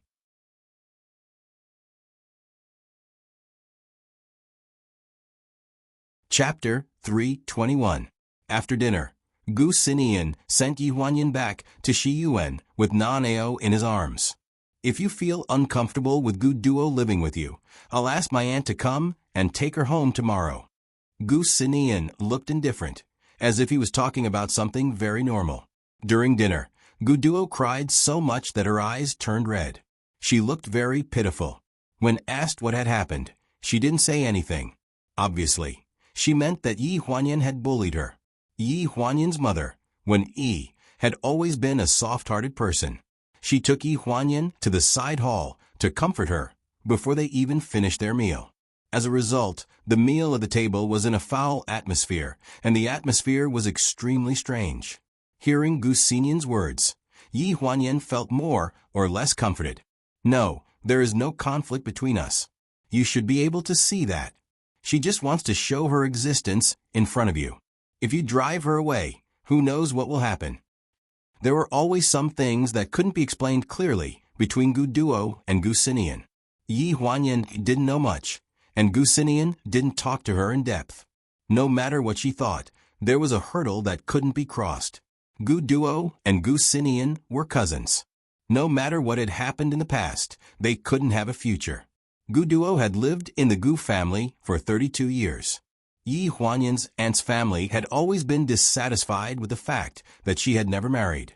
They always felt that their daughter was not welcome in the Gu family. They didn't even care about her marriage. Especially after Yi Huanyan came back, the relationship between the two families became worse. Gu Duo's biological parents had mentioned several times that they wanted to take their daughter back. It was just that Gu Duo refused to leave. While they were talking, Gu Xinian had already carried Naneo to his room. After placing him on the child's bed and covering him with a blanket, the two of them walked out of the bedroom. 5 years ago, she should have left. Gu Xinian's tone was a little cold. Yi Huanyan suddenly sympathized with Gu Duo. 5 years ago, when Gu Xinian came back, it was to deal with Gu Duo's marriage. Her marriage was arranged by Yi Huanyan's aunt. Her family background was good, and she was Gu Duo's college classmate. The two of them fell in love freely. When they reached the age of marriage, it was normal to prepare for marriage. However, there was a problem on the wedding day. Gu Duo refused to get married no matter what. She insisted on waiting for Gu Xinian to come back, so the marriage was not consummated. Thinking about this, Yi Huanyan couldn't help but sigh. Gu Xinian frowned, patted her head, and said softly, "You're still young. Don't sigh all the time." "I'm still young. I'm already 32. Yi Huanyan was a little helpless. Gu Xinian smiled. "I'm 10 years older than you. In the eyes of Mom, Dad, and you'll always be a child." The two of them sat in the living room and chatted. Neither of them noticed a figure trembling slightly in the guest bedroom on the second floor. Her eyes were full of hatred as she stared in Yi Huanyan's direction. "How's the research for the script coming along? Do you want to go to the casting in person this time?" Gu Xinian asked. At the mention of the script, Yi Huanyan took a deep breath. "I haven't thought about it yet. Let me think about it again." Hearing this, Gu Xinian stopped asking and changed the topic. "I heard from Gu Lu that the singer for the theme song for Yu Shang has been decided?" Yi Huanyan nodded. "Su Nianhua?" "Yeah." Seeing that Gu Xinian was deep in thought, Yi Huanyan hurriedly explained, "It's not what you think. I just think that it's more suitable for him to sing. Also, I think that, if he's willing, I want him to try out for the male lead in this film." "Why don't you just say that this film is a gift from you to him?" Gu Xinian said in all seriousness. "The second daughter of the Gu family is more than enough to match a singer like him. As long as you say the word, I don't think anyone in the Lu family would dare to object to this marriage." Hearing that his words were getting more and more ridiculous, Yi Huanyan became anxious. "Brother, what are you saying? He's already married. I heard that his child is about the same age as Naneo. As long as you want, I can get him a divorce immediately. Are you done yet?" Yi Huanyan glared at Gu Xinian angrily and said without thinking, "I already said that we're just friends. If you have the time to care about me, why don't you think about how to explain your situation to Xiaoyu if I really come back to the country?" Gu Xinian's smile froze at the corner of his mouth, and his eyes gradually dimmed. Seeing this, Yi Huanyan was stunned. "Brother, it's getting late. You should get some rest. I'm going back too." "Okay." Looking at Gu Xinian's back, Yi Huanyan let out a long sigh. He obviously couldn't let go. So how could he bear not seeing her for 5 years? In the guest room on the second floor, the door slowly closed with a click sound and disappeared into the air. Behind the door, Gu Duo's face was livid. She repeatedly said a name in her heart, Xiaoyu. Late at night, Yi Huanyan was in the room sorting out the script. A thick stack of The Rest of My Life with You was on the left side of the desk. It was the final draft after repeated revisions. The script hadn't started shooting yet, and she didn't plan to sell it this time. Just like Gu Xinian said, with her current face, she could openly return to the country and choose the person she liked to play the lead role. She could also shoot the movie she wanted. In the small bungalow in the East Park, which was opposite the West Park, Gu Xinian sat on the sofa on the balcony. The glass ashtray on the coffee table was full of cigarette butts, and there was still smoke rising from between his fingers. Gu Lu's voice sounded on the phone. Young master, Ling Han wants to see you. What's the purpose? He said that he wants to visit the Four Seasons Villa. He wants to ask you about 2nd Mississippi. Maybe he knows something. Where is he now? He's still in Los Angeles. Without our plane to pick him up, he can't come. Let him wait. After hanging up the phone, a look of impatience flashed across Gu Xinian's eyes. He got up and stubbed out the cigarette in his hand. The next day, Yi Huanyan was sorting out the script in the study when Na-Neo strolled in with a tablet and sat down on the sofa. Mommy, Uncle said that we're going on a trip, right? Uncle told you that. Yi Huanyan turned to look at him. Where did Uncle say we were going? We're going to Lawn River. That's where Mommy grew up. Hearing this, Yi Huanyan rubbed his nose. I haven't decided if I want to go, so what Uncle said isn't very accurate. As soon as he finished speaking, Na-Neo jumped off the sofa and tugged on Yi Huanyan's sleeve. Come on, come on. Na-Neo wants to go. There's nothing fun there. Why do you want to go? Who said there's nothing? Na-Neo just wants to go and take a look at the place where Mommy grew up. Also, I want to write about China for the kindergarten trip this year. Na-Neo pouted and refused to give up. Yi Huanyan had no choice but to pick him up from the ground and put him on her lap. Isn't Uncle taking you to Finland? Don't you want to go? Hearing this, Na-Neo looked even more furious. He widened his eyes and said, But Dennis is going to Finland too.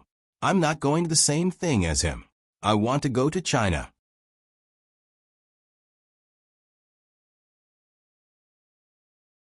Chapter 322. At Lanjiang City International Airport, the flight from Los Angeles landed smoothly. Amidst the gentle and sweet voice of the air stewardess, the adorable little boy nudged his mother beside him. Mommy, the plane has landed. Wake up. Yi Huanyan mumbled and turned over to face the window. Don't be so noisy. Na-Neo, go play with your uncle. Let Mommy sleep for a while more. Na-Neo held his forehead and sighed. Mommy, if you don't wake up, I'm leaving. I won't care about you anymore. A certain someone was indifferent. If it weren't for the fact that this was a foreign country to Na-Neo, he really would have left her alone and gotten off the plane. Seeing that almost all the passengers had left, Na-Neo had no choice but to use his trump card. He put down his tablet and tiptoed over to Yi Huanyan. He pulled open the shade and then yanked off the blindfold on Yi Huanyan's face. He shouted, Fire! Mommy is on fire. A strong light shone on her eyes. Yi Huanyan instinctively raised her hand to block her eyes. Suddenly, she heard her son scream. She was so scared that her heart skipped a beat. Na-Neo, run! After saying this, she stood up from her seat. However, she saw that the air stewardesses were standing in a circle in the cabin corridor. They were covering their mouths and laughing secretly. The culprit was already carrying his little ladybug backpack and holding a tablet in his hand. He was looking at her sympathetically. That gaze made Yi Huanyan want to find a hole and hide in it. She laughed embarrassedly, holding her son's hand. She was ready to escape from this place where she was being ridiculed. Miss your bag. The air stewardess's voice came from behind. After leaving the airport, Na-Neo sat on the luggage and was pushed by Yi Huanyan. As they walked, she scolded him. What do you mean by caught fire? It's so embarrassing. Can't you save some face for your mommy? Naneo lay on the luggage and blinked his big eyes. Uncle said that if Mommy didn't wake up when the plane landed, he would say that there was a fire and you would definitely wake up. This Gusinian. Yi Huanyan gritted her teeth as she looked at her son. What was the point of teaming up with her nephew to harm her sister? When they exited the airport, a tall man in a suit came to pick up Yi Huanyan. When he saw Yi Huanyan, he waved his hand and walked up to her. "Second miss, is it?" Yi Huanyan nodded. The man smiled brightly and stretched out his hand to Yi Huanyan. "I'm Gucci young master, arrange for me to pick you and little master up." The silver Maybach sped along the airport highway. Gucci gave a brief introduction to Yi Huanyan's studio and the accommodation that Gusinian had arranged for her. Yi Huanyan's script studio had been officially registered in Lanjiang City 4 years ago and was operating legally. In recent years, Yi Huanyan scripts had been sold by the studio. The price of the scripts had increased year by year, but Yi Huanyan was not satisfied with the casting. Gusinian was a person who planned for the long term. When Yi Huanyan finished writing her first script 4 years ago, he seemed to have predicted that one day, Yi Huanyan would personally participate in the post-production process of the entire script. Hence, he even sent a professional to take care of this small studio in Lanjiang City. Young Master said that second miss is not used to being served by servants, so he arranged for you to live in the apartment above the studio. Second miss, if you find it inconvenient, please let me know. We can adjust, you don't have to call me second miss. Yi Huanyan smiled faintly. Just call me Gu Huanyan. Gucci nodded. Okay, President Gu? Seeing Yi Huanyan's strange expression, Gucci hesitated and changed his words. Editor Gu? Forget it, just call me whatever you want. Yi Huanyan felt a little helpless. The 3 siblings, Gucci, Gu Lu and Gu Min, were Gu Xinyan's assistants. It was said that they had been working with him for more than 10 years. The 3 of them had extraordinary backgrounds. Yi Huanyan could not tell what was so special about them. She just felt that the 2 of them were very stupid. The studio was located in the business district of the Eastern District of Lanjiang City, not far from the Central Business District. The 20-story office building was within the studio scope. When they registered 4 years ago, they used the name Gusinian came up with. Haiyan Media was under the name of the Gu Corporation. It was easy to lean against a big tree and enjoy the shade. In just 4 years, they had become very skilled in business development. 4 years ago, after Yi Huanyan's script became a hit, Gusinian quickly established Haiyan Media. Under Yi Huanyan's name, he signed contracts with countless scriptwriters and writers. He developed the studio, which originally only occupied 1 floor of this office building, into the current Haiyan Media building. After getting out of the car, Yi Huanyan felt a little dizzy when she saw the 3 words Haiyan Media, written in bold calligraphy on the floor. Before she came, Gusinian said that he would give her a surprise. She did not expect that this surprise would be so big. In her impression, Haiyan Media was just a small studio that occupied a small corner of the office building. This surprise was too big. Gucci respectfully invited her in. The office building was elegant, simple, and bright. It was not as dazzling as other studios. When the receptionist saw Gucci, she quickly greeted him. Director Gu. Gucci's expression was serious. He introduced Yi Huanyan, who was beside him. This is Director Gu and her son. The receptionist stared at Yi Huanyan with wide eyes. She looked surprised. Director Gu is so young and so beautiful. It was always good to be praised. Yi Huanyan was a little embarrassed. She nodded at her and followed Gucci upstairs. Her office was very cozy. The colors were bright but not jumbled. After a quick glance, Naneo said that he was sleepy and wanted to take a nap. She hurriedly took him upstairs to rest. The apartment Gusinian arranged for her was on the 20th floor of Haiyan Media. After getting off the elevator, she would reach the entrance. She needed to go through another door. The entire 20th floor was connected into one. It was divided into 5 rooms, 2 living rooms, 1 kitchen, and 1 bathroom. Each room had its own bathroom. The balconies of the master bedroom and the secondary bedroom were connected. There was a lawn outside with sofas and coffee tables. As soon as he entered the door, Naneo shouted, "Wow, long live Uncle." Then he skipped to open each door to check. Yi Huanyan was afraid that he would fall. She frowned and shouted, "Is this how you look like when you're sleepy?" "Naneo, be careful." Gu Qi respectfully explained the daily problems. "Young master said that you don't like to have a nanny around, so the cleaning lady will come here to clean the house when you're working. Also, I contacted little master about going to the nursery. It's not winter break yet, so there aren't any children around little master's age. So I contacted a private bilingual kindergarten to let little master go there for a while. Is that okay?" Yi Huanyan nodded. "Just do as my brother says. You don't have to tell me." Gu Xinian had always been meticulous. She didn't need to worry too much. Also in the afternoon, the CEOs of Leeson Media and Pleasure Group will be coming in person. They want to meet with you to discuss the co-investment of remaining life.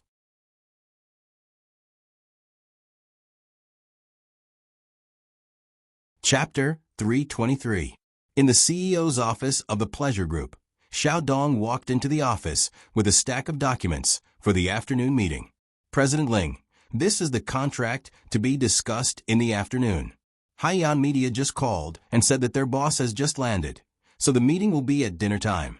They hope that you and Sun Yanhua will be there together." "Okay, got it." In the past few years, Sun Yanhua had been engrossed in music, and because of his sudden marriage 5 years ago, he had lost a lot of fans. He had a straightforward temper and offended many people in the way he conducted himself, so his popularity was not as good as before. He did not expect that Haiyan Media would ask him to sing the theme song for this movie.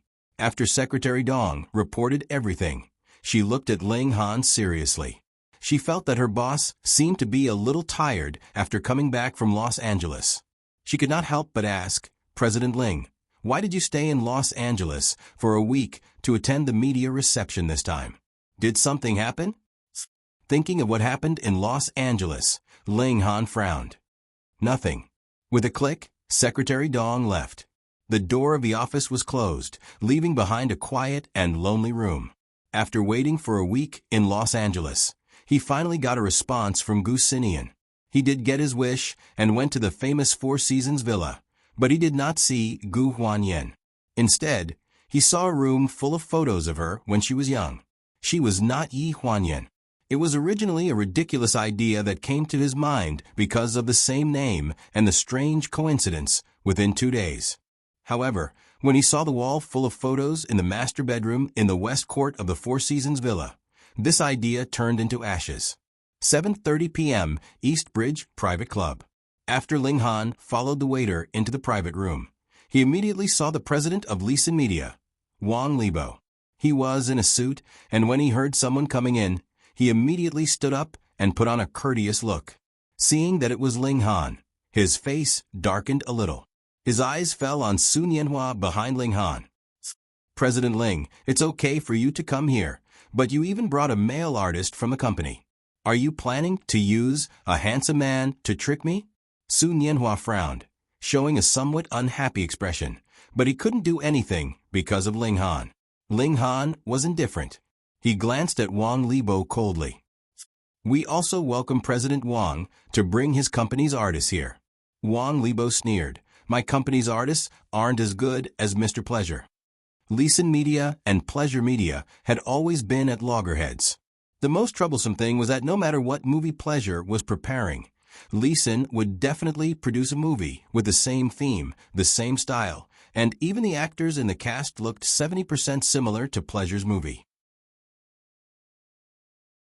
The cost of counterfeiting was so low that even if Pleasure won a few lawsuits, Leeson would still have to pay for it. In fact, it was not a loss at all, but a profit. After the waiter pulled out the chairs, Ling Han and Sun Yanhua sat down and ordered tea. Ling Han and Sun Yanhua rarely saw each other these years. The original 5-year contract they signed was about to expire. The two tacitly agreed to go their separate ways. Suddenly, The singing of the movie's theme song pulled these two people who hadn't seen each other for 5 years together. Naturally, they didn't say anything to each other. From the beginning to the end, they just exchanged a few words of courtesy. The matter between Ling Han and Wang Libo was beyond Sun Yanhua's control, and he was too lazy to get involved. Not long after he sat down, he got up and said that he had to go to the bathroom, leaving this place.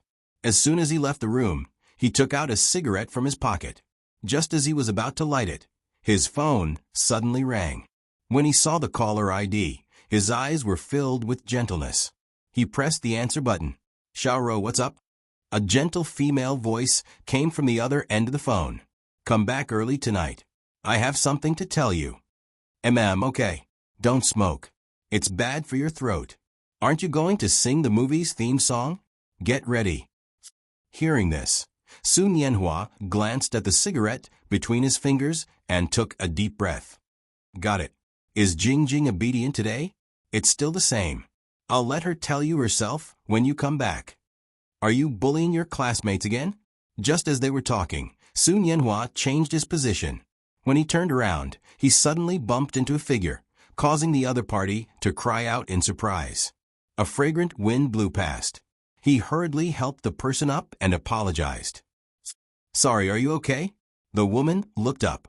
Her eyes were like water, and her facial features were so exquisite that she didn't look like a mortal.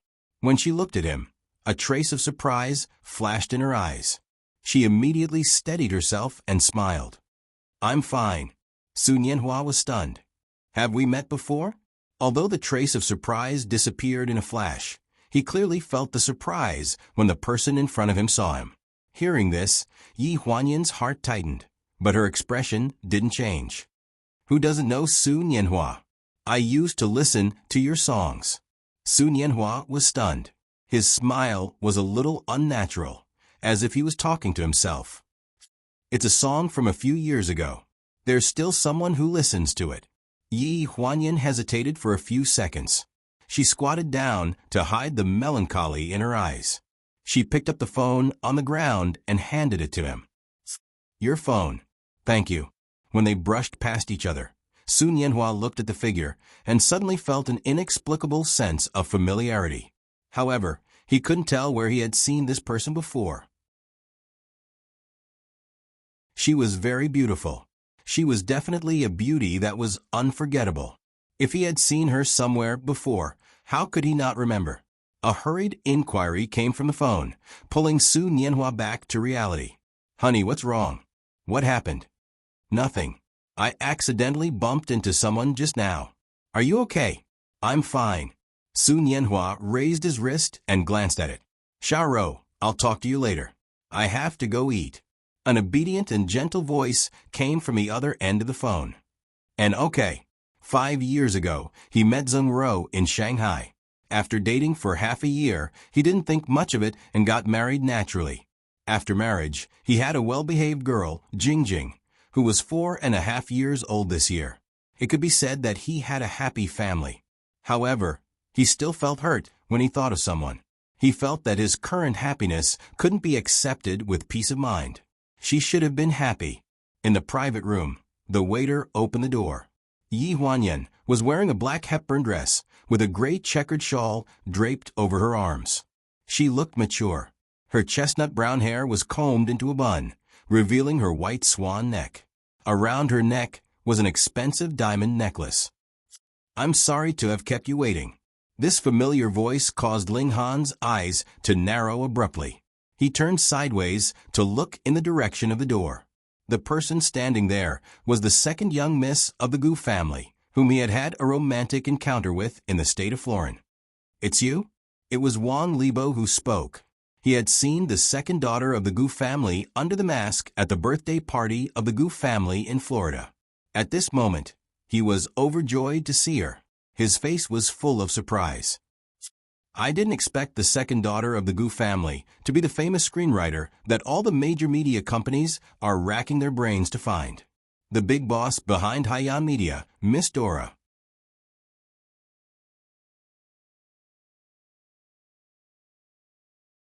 Chapter 324. Wang Libo walked up to Yi Huanyan, extended his hand, and said politely, "Mr. Gu, I've heard a lot about you." Yi Huanyan smiled and extended her hand. "You're Lisan Media's Mr. Wang. Nice to meet you. I heard from my assistant that you took the initiative to invest in our movie. You weren't angry at me for refusing to sell the rights to the script at all. You're really magnanimous. I admire you very much." Everyone knew how to be polite. Yi Huanyan used to be a person who commanded the workplace, so she knew better than anyone else. "The joy and sorrow of the rest of my life with you" was popular even before it was filmed. It was all because of the popularity and reputation of her previous 7 scripts. Therefore, even if this script was terrible, there would still be people who would buy it. When a movie's box office was guaranteed, it was naturally a seller's market. The investors were about to break through Haiyan Media's threshold. If Lisan Media was still thinking about her refusal to sell the rights to the script, they would be going against the money. From Gucci, Yi Huanyan found out that before the investment was confirmed, Lisan Media and a few other big media companies had secretly made things difficult for Haiyan Media. Their motive was very simple. It was for the sake of the script. However, Haiyan Media was backed by the Gu family, so they had probably tried to steal a chicken only to end up losing the rice used to lure it. Fortunately, Lisan Media's Mr. Wang was a person with foresight. He stopped in time and expressed goodwill to Haiyan Media in time. Therefore, one of the 2 main investors still fell into his hands. The other one was Pleasure Group. Gucci said that after confirming that the rights to the script were not for sale, the first to propose an investment cooperation was Pleasure Group. Therefore, all these years, if not for the Gu Corporation suppression, with Ling Han's business vision, he would have left Lisan Media a few streets behind. Wang Libo warmed up the atmosphere by exchanging pleasantries. He then asked the waiter to bring out the premium red wine he had stored here. These were all pleasantries that were commonly used at dinner parties. They went back and forth, saying these words, but the meaning was different. Every word Yi Huanyan said hammered at Ling Han's heart. Her way of doing things was too similar to someone else's. Finally, after exchanging pleasantries, Yi Huanyan looked up at Ling Han. Seeing his complicated expression, she took the initiative to greet him. "Chief Ling, is there something on my face? You keep staring at me." Ling Han's eyes narrowed, and Wang Libo's laughter came from the side. "Miss Gu, you may not know, but our President Ling is famous for not getting close to women. This is probably the first time he has lost his composure in front of a woman. You are really too beautiful." "Really?" Yi Huanyan took 2 steps closer and asked with a smile. "I'll take it as a compliment, President Ling." The sweet fragrance on her body was endless, and her amorous smile melted the ice in his eyes. Ling Han's heart finally returned to its original place. He revealed an indifferent and distant smile and said meaningfully, "Miss Gu, you're really good at hiding things." He was sure that flirtatious, hot, and bold was definitely not the style of the person in his impression. It had been too long, and he had been separated for too long, so it had made him hallucinate. It was too ridiculous to link 2 completely different people together. After sitting down, Sun Yanhua came back. When he saw Yi Huanyan, he was also shocked. After telling him what had happened, Wang Libo joked, "I heard that the singer of the movie's theme song was personally chosen by Miss Gu. Miss Gu, are you a fan of Sun Yanhua?" Sun Yanhua's expression was a little awkward. When he looked at Yi Huanyan again, she looked calm and composed. "Yes, I've heard Mr. Su's song before, and I think it's very good. It's very compatible with my movie. If possible, I would like to talk to Mr. Su about whether he's interested in the male lead. I think this movie is very suitable for him." Hearing this, everyone's face was filled with astonishment. Wang Libo's hand that was holding the wine glass trembled, and a few drops of water fell out, but he still had to smile. "Sun Yanhua is a singer, but he has never acted before. Miss Gu, you might not be very clear about the domestic market. Recently, all the popular A-list and B-list stars are in Lisan Media. For example, the second male lead in your last movie, Bai Yu, and the female lead's best friend, Zhao Xiaoyu, are all in Lisan Media. If we work together again, they will be more familiar with your script. It was a common practice for investors to insert actors into the cast. This was also one of the reasons why Lisa Media tried so hard to invest in this movie. But this Gu Huanyan did not play by the rules. She put down the glass and looked at Wang Libo. I know that Baiyu is not bad, but this movie is different from the previous one. There is no suitable role for him, President Wang. After saying this, she did not wait for Wang Libo to refute and asked Su Nianhua, I wonder if Mr. Su is willing?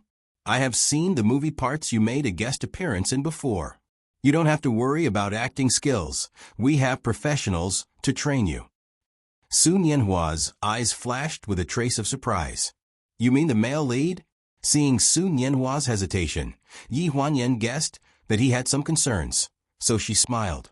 It's okay, Mr. Su, you can go back and think about it slowly. After you have thought it through, you can contact me directly or ask your agent to contact me. When Yi Huanyan spoke to Su Nianhua, her expression was gentle, as if they were old friends. Ling Han was between the two of them, so no one noticed that Ling Han's eyes could not help but darken. Wang Libo smiled meaningfully. Miss Gu really likes Su Nianhua. Hearing this, Su Nianhua's expression was a little ugly. Too many things had happened in the past 5 years, and the once arrogant teenager had lost his edge. It was as if someone had pulled out a thorn, and he had to bow his head in front of the powerful. 3 years ago, the chain of hospitals controlled by Lu Corporation declared bankruptcy and closed down, and the Lu family was unable to recover from the setback. There was a murder lawsuit in the hospital, and public opinion was on the rise. Some people even dug up the relationship between Su Nianhua and the Lu family, and his popularity plummeted. Yi Huanyan's heart tightened, and the hand holding the wine glass tightened. She thought about it in her heart and glanced at Wang Libo from the corner of her eye. She smiled and said, Zhao Xiaoyou's acting is not bad, and she is quite photogenic. She fits the role of the character in my movie. Hearing this, Wang Libo beamed. Miss Gu, you have good taste. That girl is young, and she just graduated last year, but her acting is definitely much better than those young actresses nowadays. She suits Miss Gu the best. I think so too. Although this role is still a challenge for her, I believe she can do it. She can definitely do it. Seeing how happy Wang Libo was, Yi Huanyan remained calm and said slowly, although the second female lead is a villain, she has a lot of inner drama. Although it is not likable, her acting skills will definitely be recognized by the director's circle, and it will be helpful for her future career. Second female lead? Wang Libo was shocked. Yes, the second female lead. This role is specially reserved for President Wang's woman. Thank you for investing in the movie, President Wang. I'll drink first. Yi Huanyan held the wine glass and smiled slyly.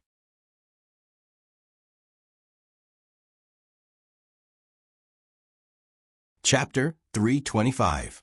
Sometimes, one's drinking style would directly determine one's autonomy at the dining table. Yi Huanyan downed a glass of wine. Even though CEO Wang was livid, he didn't say anything.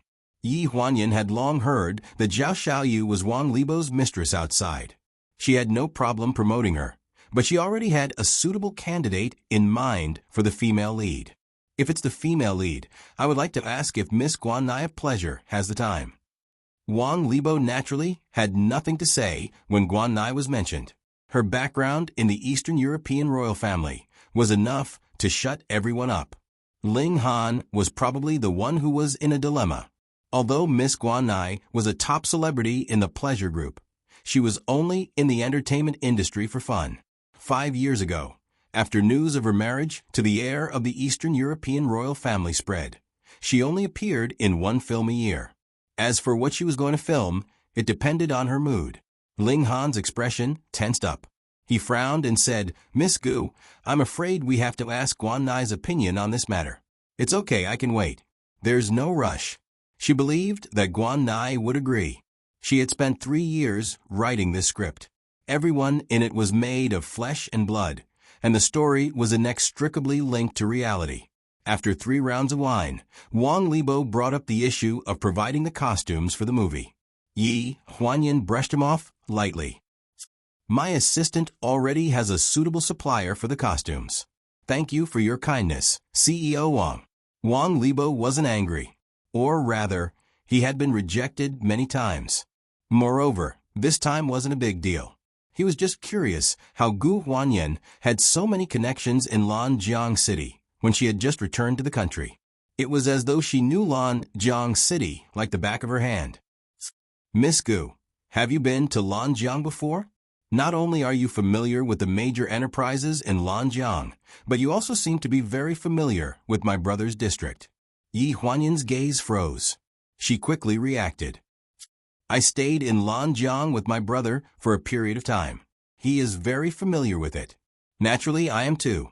These words made Ling Han and Sun Yanhua's hearts skip a beat. Did she mean that 5 years ago, when Gu Xinian was in Lanjiang City, she was also there? It was no secret that Gu Huanyan was Gu Xinian's younger sister. When he heard the name Gu Huanyan, Sun Yanhua was surprised at first. Why did Gu Xinian's younger sister have the same name as Yi Huanyan? Moreover, Gu Huanyan gave him a sense of familiarity that made him feel like he had met her before. After the meal, Sun Yanhua and Ling Han walked out of the private clubhouse side by side. They watched as Gu Huanyan got into the car and left. Both of them took out their cigarette packs at the same time and stood at the entrance of the clubhouse smoking. Is this Miss Gu really Gu Xinian's younger sister? Sun Yanhua could not help but ask. Ling Han's eyes deepened. What do you think? Sun Yanhua was stunned. After a while, he shook his head. Nothing. I just feel like I've seen her somewhere before. I think I'm overthinking. The white nanny van arrived at the entrance of the clubhouse. Sun Yanhua put out his cigarette and threw it into the bin. My car is here. I'll leave first. Ling Han frowned and nodded. He looked at Sun Yanhua thoughtfully as he got into the car. Could it be that the sense of familiarity was not just his imagination? Under the bustling neon lights of the main city, Yi Huanyan sat in the back seat of the Maybach and looked out the window at the bustling streets. The traffic was even more intense than 5 years ago. Second miss, where are we going now? Gu Qi held the steering wheel and looked at the figure in the rearview mirror. Just drive around and then go back to the company. In the penthouse of Haiyan Media, Nan Ao had just finished showering. The nanny, Sophia, who followed him from the Four Seasons villa, helped him change into his pajamas. Then, she dried his hair and sent him to the bedroom to coax him to sleep. After Sophia closed the door to her bedroom last night, a small figure crawled out of bed under the dim, yellow light. She tiptoed down the bed and flipped to her tablet. A pair of small hands skillfully turned on the computer and tapped on it for a long time. Then, he opened the video interface. Young master. A woman's face appeared on the other end. She had short black hair and a healthy Asian skin tone. Her delicate facial features were cold, and she looked like she was unapproachable. It's so late. Why aren't you sleeping? Na Nao looked serious. Gu Min, you haven't told me the thing I asked you to help me investigate. Seeing Na Nao like this, Gu Min remembered that it was night in China. She frowned and said respectfully, Young master said that this is second Mrs. business. You don't need to interfere. I won't interfere, but I have to know who my daddy is, right? I'm sorry, young master. I can't say. You think I can't find out myself? Na Nao's face darkened. His pink little face was instantly dyed with a coldness that didn't belong to his age. If I were to investigate it myself, it wouldn't be as simple as just looking for information. Young master. The woman on the other end of the video call frowned even more, but she didn't dare to be perfunctory. Uncle asked you to keep in touch with me. Didn't he want you to watch over me and not let me hack into the country's computer files? If you don't watch over me, you'll have to bear the consequences. Hearing this, Gu Min's face stiffened. She said anxiously, Young master, don't mess around. Did you forget what happened half a year ago? You almost got us killed. Who would have thought that the young master of the Gu family, at the age of 5, would be ranked in the top 10 of the international hacker rankings? Half a year ago, in the international hacker competition Non-AO, using the codename Black Wolf, led the top 10 hackers to collectively hack into the FBI's financial network. They didn't care about a large amount of money, and as a provocation, they transferred $1 of donation to the International Red Cross. The person in charge of the FBI was furious. It directly led to the European Federation of Investigation to issue a global arrest warrant for the top 10 hackers of the International Hacker Alliance. If it wasn't for Gu Xinian discovering it quickly and hiding Non-AO's identity in time, the entire Gu family would have been involved in the investigation. Gu Min still had a lingering fear when she thought about the incident half a year ago. In the end, she weighed the pros and cons and said dejectedly, "Young master, I can tell you your daddy's information. In the future, if you want to look for anything, you can look for me directly. Don't do it yourself. Young master has been busy recently and doesn't have time to care about domestic matters. If something happens, we can't bear the responsibility." Hearing this, Non-AO nodded in satisfaction. The corners of his mouth curled up, revealing a sly smile that was incompatible with his age. "That depends on my mood. Thank you. Remember to send it to my email." On the other end of the video call, Gu Min's face darkened. The corners of her mouth stiffened, revealing a smile that was uglier than crying. "Got it. Young master, sleep early." The screen flashed, and the video call was cut off. On the other side of the ocean, in the technology department of the Gu Family Financial Group. After sending the email, Gu Min closed her laptop and secretly cursed. What kind of freaks did the young master find? It was one thing for the second miss to undergo more than 100 surgeries in 5 years to change her face. It was one thing for her to survive a disaster and give birth to a child, but because of a car accident, her cranial nerves were abnormal. She was a lunatic with an off-the-charts IQ. She was a completely different person during the day and at night. To put it nicely, she was a child prodigy. To put it bluntly, she was schizophrenic.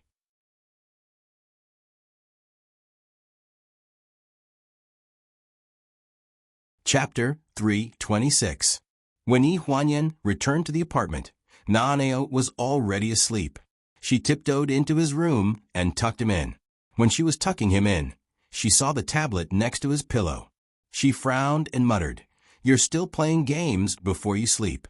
I really need to think of a way to stop you." Late at night, Yi Huanyan found a bottle of red wine in the wine cabinet. She poured half a glass and sat alone on the balcony.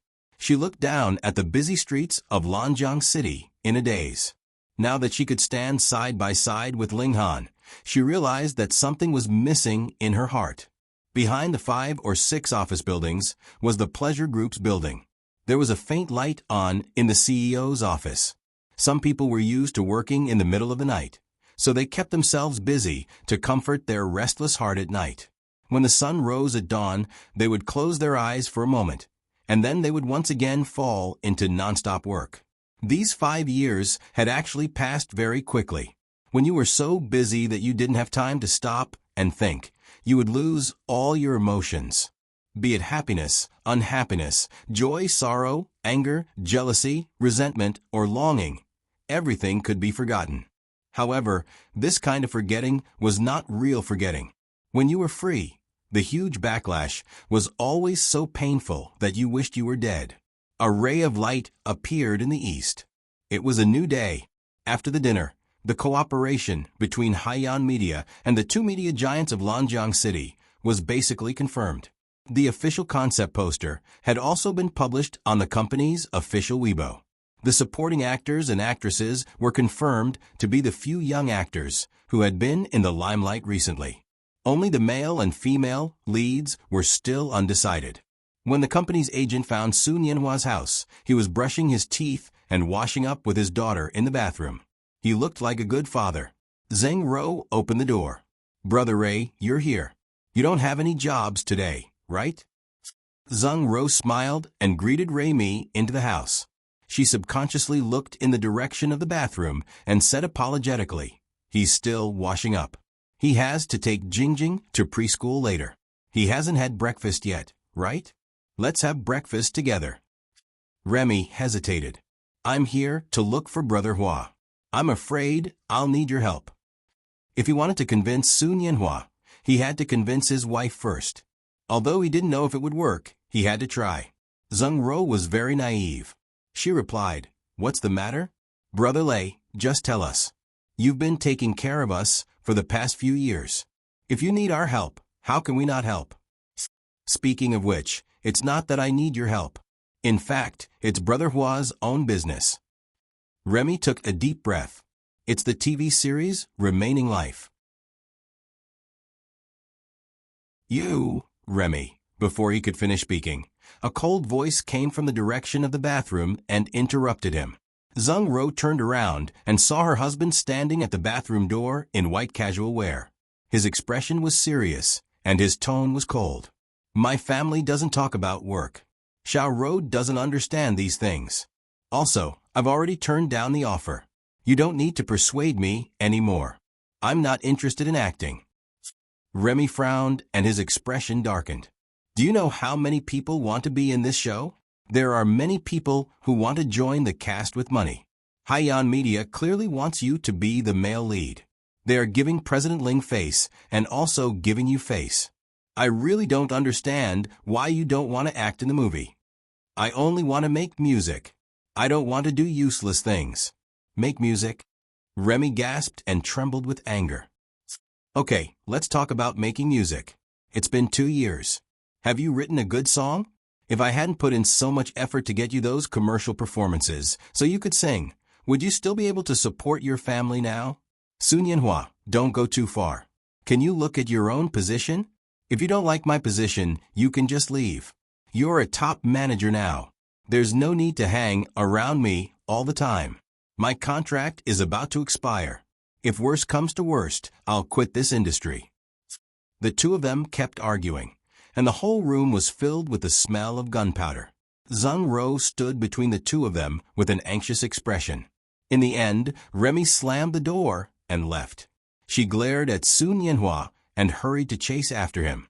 Jingjing carefully tugged on Sun Yanhua's little finger from behind and asked timidly, Dad, what's wrong with you and Uncle A? Did you guys fight?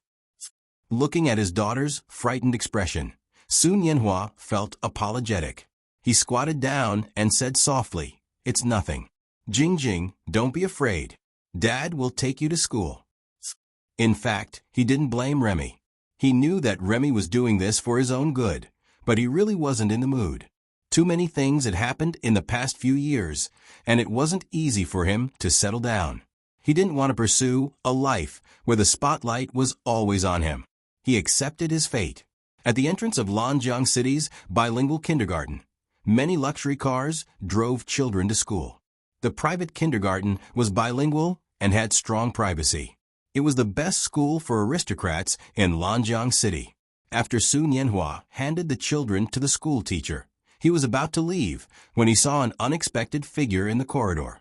She was wearing a khaki trench coat and dark green suede heels with red soles. Her long, wavy chestnut hair fell over her shoulders. She was squatting down and waving at the little boy who was being taken away by the teacher. She smiled brightly. It was completely different from the fake smile she had worn at the dinner party a few nights ago. Yi Huanyan stood up. When she turned around and saw Sun Yanhua, she stopped in her tracks. The two of them looked at each other in silence for a while in the corridor. Sun Yanhua was the first to speak. Was that your son? Yi Huanyan nodded. Yes. He insisted on coming to Lanjiang City with me. I'm usually too busy to take care of him. I was afraid that he would be bored, so I thought it would be safer to send him to school. You're here too. My daughter is here too, Sun Yanhua explained with a smile. What a coincidence. Yi Huanyan nodded and asked about the school. Although she trusted Guqi, there was no harm in knowing more about the school. This school is pretty good, right? It's pretty good. The teachers are all professionally trained. They won't mistreat the children. My daughter likes her teacher very much. Sun Yanhua looked very gentle when he talked about his daughter. Yi Huanyan smiled. You're so patient with your daughter. You must love your wife very much, right? Su Nianhua smiled. She's a rather muddle-headed person. I'll have to be patient with her. After they left the school, the two of them waved goodbye at the school gate and got into their respective cars. They didn't mention anything about work during their conversation, which surprised Su Nianhua. What surprised him even more was that after he got into the car, he held the steering wheel and reversed the car while recalling what he had just said. He suddenly realized that his attitude was very different from usual.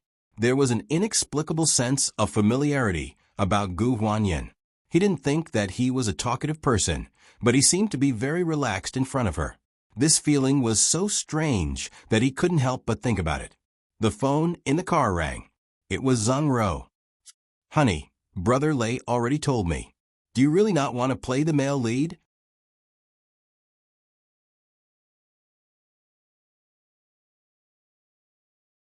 Chapter 327. You know about it? Su Nianhua's voice echoed in the car. He frowned and spoke into the phone. His tone was heavy. Do you also think I should take on this show? On the other end of the phone, Zhang Ro quickly explained. That's not what I meant. I have never interfered with your work in the past few years. You can do whatever you like and want to do. If you really don't like acting, we can tell Brother Lei clearly. Or, if you want to take a break for a while, I can tell him. The voice on the phone was very gentle and even a little careful. Zhang Ro's tolerance and understanding had been his greatest comfort in the past few years. Hubby, are you listening? Yes. His voice was hoarse. I'm listening. Drive slowly then. We'll talk when you come back. Okay. After hanging up the phone, Su Nianhua held the steering wheel and stared at the road for a while. He had done too little for this family all these years. Perhaps it was time to change. After Yi Huanyan returned to the studio, Gu Qi handed her Guan Nai's information. I've contacted Pleasure. They said that President Ling has always been in contact with Guan Nai alone. Guan Nai doesn't have an agent, so I'm afraid we'll have to go through President Ling of Pleasure to contact her. Yi Huanyan closed Guan Nai's documents and looked like she had expected it. Got it. Arrange it and ask if President Ling has time to meet me. I want to talk to them about Guan Nai. Gu Qi nodded. Yi Huanyan pondered for a few seconds and stopped in her tracks. She turned around and said, also, check the secret shareholders of Pleasure. 5 years ago, when she was working at Pleasure and Pleasure, she had always had some doubts about the existence of Guan Nai. Before she entered the company, Guan Nai was already an A-list celebrity in the company, but her whereabouts were often uncertain, so her reputation in the industry was not very good. Many people said that she was acting like a big shot. Her first formal contact with Guan Nai was at the Happy Tourism Festival that year. At that time, Guan Nai was the only one in the company who could compete with Sheng Enren, but she was very cold and disdained things like fighting for the position. Later at the annual meeting, she didn't care about several third-tier artists who were clearly not as good as her standing in the center position. Moreover, it was said that Guan Nai was an artist Ling Han had personally signed with Pleasure when he first started working there. To Pleasure, her existence was probably more than just an artist. In recent years, there were many people who represented Gu Xinian in suppressing Pleasure. It was true that Ling Han had the ability to support such a large company, but if there was no one behind him, Pleasure would not be able to achieve anything. After explaining, Yi Huanyan returned to the office to look through the various contracts and documents that needed to be dealt with. Under the floor-to-ceiling window, the sun shone on her back, covering her figure with a faint halo. Gu Qi worked very quickly. When he came back and saw such a scene, he was a little dazed. Yi Huanyan looked up. How is it? Is it all done? He came back to his senses. I have an appointment with President Ling for dinner tonight to talk about Guan Nai. In addition, the technical department has checked the matter of the invisible shareholders. A part of Pleasure's year-end bonus every year flows into the Eastern European royal family. Hearing this, Yi Huanyan turned the gel pen in her hand thoughtfully. It was similar to what she had thought.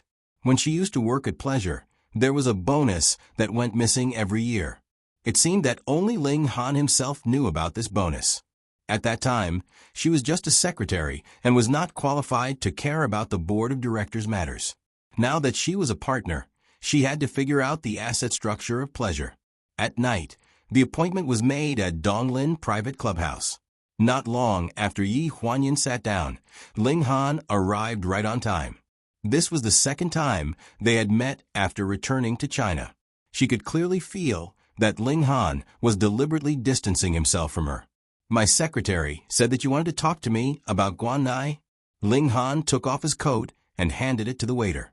He pulled out a chair and sat opposite Yi Huanyan. "Yes, I said at dinner last time. If there is a chance, I hope that Guan Nai can be the female lead of this movie. I've told you before that this is a very difficult thing to do. After Guan Nai got married, she rarely took on any roles. She only took on one movie a year. It all depends on her mood. 5 years ago, Guan Nai got married and announced her retirement from the entertainment industry. For the next 5 years, she took on one movie a year. 2 of them were dark horses in those 2 years. The box office was not high, but the reviews were very good. She won the Best Actress award twice. The other 3 movies had high ticket sales, but they won the Golden Broom award for Best Lousy Movie. Guan Nai was directly scolded as the queen of lousy movies. Yi Huanyan had seen all 5 movies. The directors, producers, and producers were all different. If there was anything in common, it was that the female lead was set up as a person at the bottom of society, interspersed with the drama of the prince falling in love with Cinderella.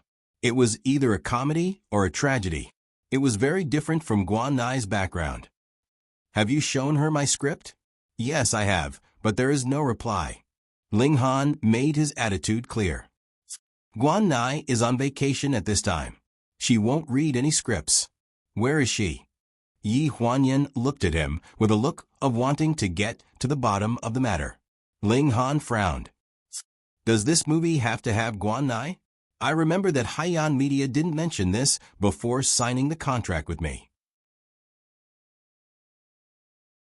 Pleasure and many other artists have a similar image to Guan Nai. You can choose freely. Even if the schedule doesn't match, you can adjust it and focus on your movie. Other artists. Yi Huanyan looked at Ling Han meaningfully. President Ling's ex-girlfriend, Sheng Anren? Ling Han's eyes darkened.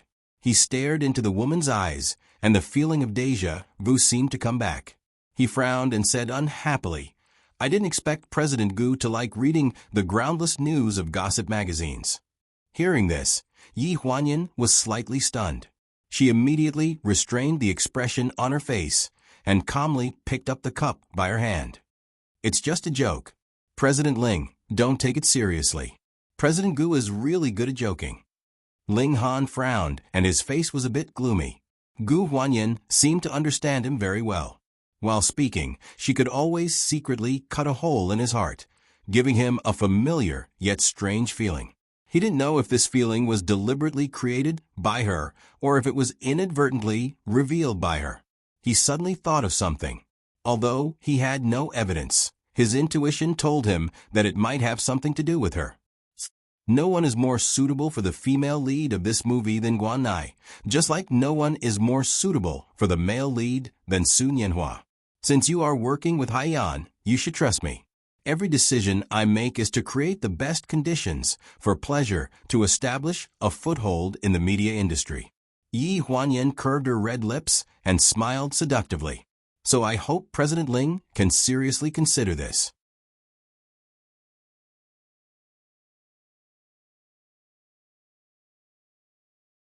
Chapter 328. Ling Han frowned even more. Both Su Nianhua and Guan Nai were not easy to invite. However, just as Gu Huanyan said, the male lead, Su Nianhua, and the female lead, Guan Nai, together with the scriptwriter Dora, could almost predict what kind of box office results would be when the movie premiered. Guan Nai is on vacation in Iceland. If you are confident about your script, you can meet her in person. I will give you the exact address. Ling Han's cold voice sounded in the room. Since it was a win-win situation, why not? This was within Yi Huanyan's expectations, but she was confused about one thing. Shouldn't you be more persuasive than me if you go in person? Aren't you going? Ling Han stayed silent for a few seconds. I have a grudge against her. I am afraid that if I go, it will take twice the effort for half the result. Guan Nai was a very vengeful person. She had helped him 5 years ago, but he had betrayed her vacation location, which had led to William finding her and bringing her back to Eastern Europe. She still held a grudge against him. Seeing that the woman was skeptical, he added, "It's not like I won't do anything. You can leave Su Nianhua to me." Yi Huanyan's lips curled into a smile. She raised her wine glass and looked at him across the long table. "I believe in your ability." Her smile seemed to have a special magic, which made Ling Han's heart skip a beat. He didn't even have time to think and blurted out, "Who are you?" Yi Huanyan smiled calmly. "I am me. Who do you think I am? Or rather, who do you want me to be?" These words were thought-provoking. A layer of doubt appeared in Ling Han's eyes. After dinner, Ling Han offered to drive her home, but she politely refused. "No, my assistant is waiting for me at the door." "But President Ling, you are drunk. Is anyone coming to pick you up?" "My car is over there." Ling Han looked not far away. The driver in the car seemed to have seen him. He got out of the car and waved. Yi Huanyan looked at the capable woman in front of the car and suddenly felt a little dazed. She suddenly remembered that 5 years ago, Xiao Dong was still an intern secretary in the finance department. She was carefree and didn't care about anything. She didn't even know what she was supposed to do in the secretary's office. Now, she had become the chief secretary in charge. The breeze made her feel a little dizzy, probably because she had drunk too much. Gu Qi reacted quickly and held her. "Second miss, the wind is strong. Get in the car."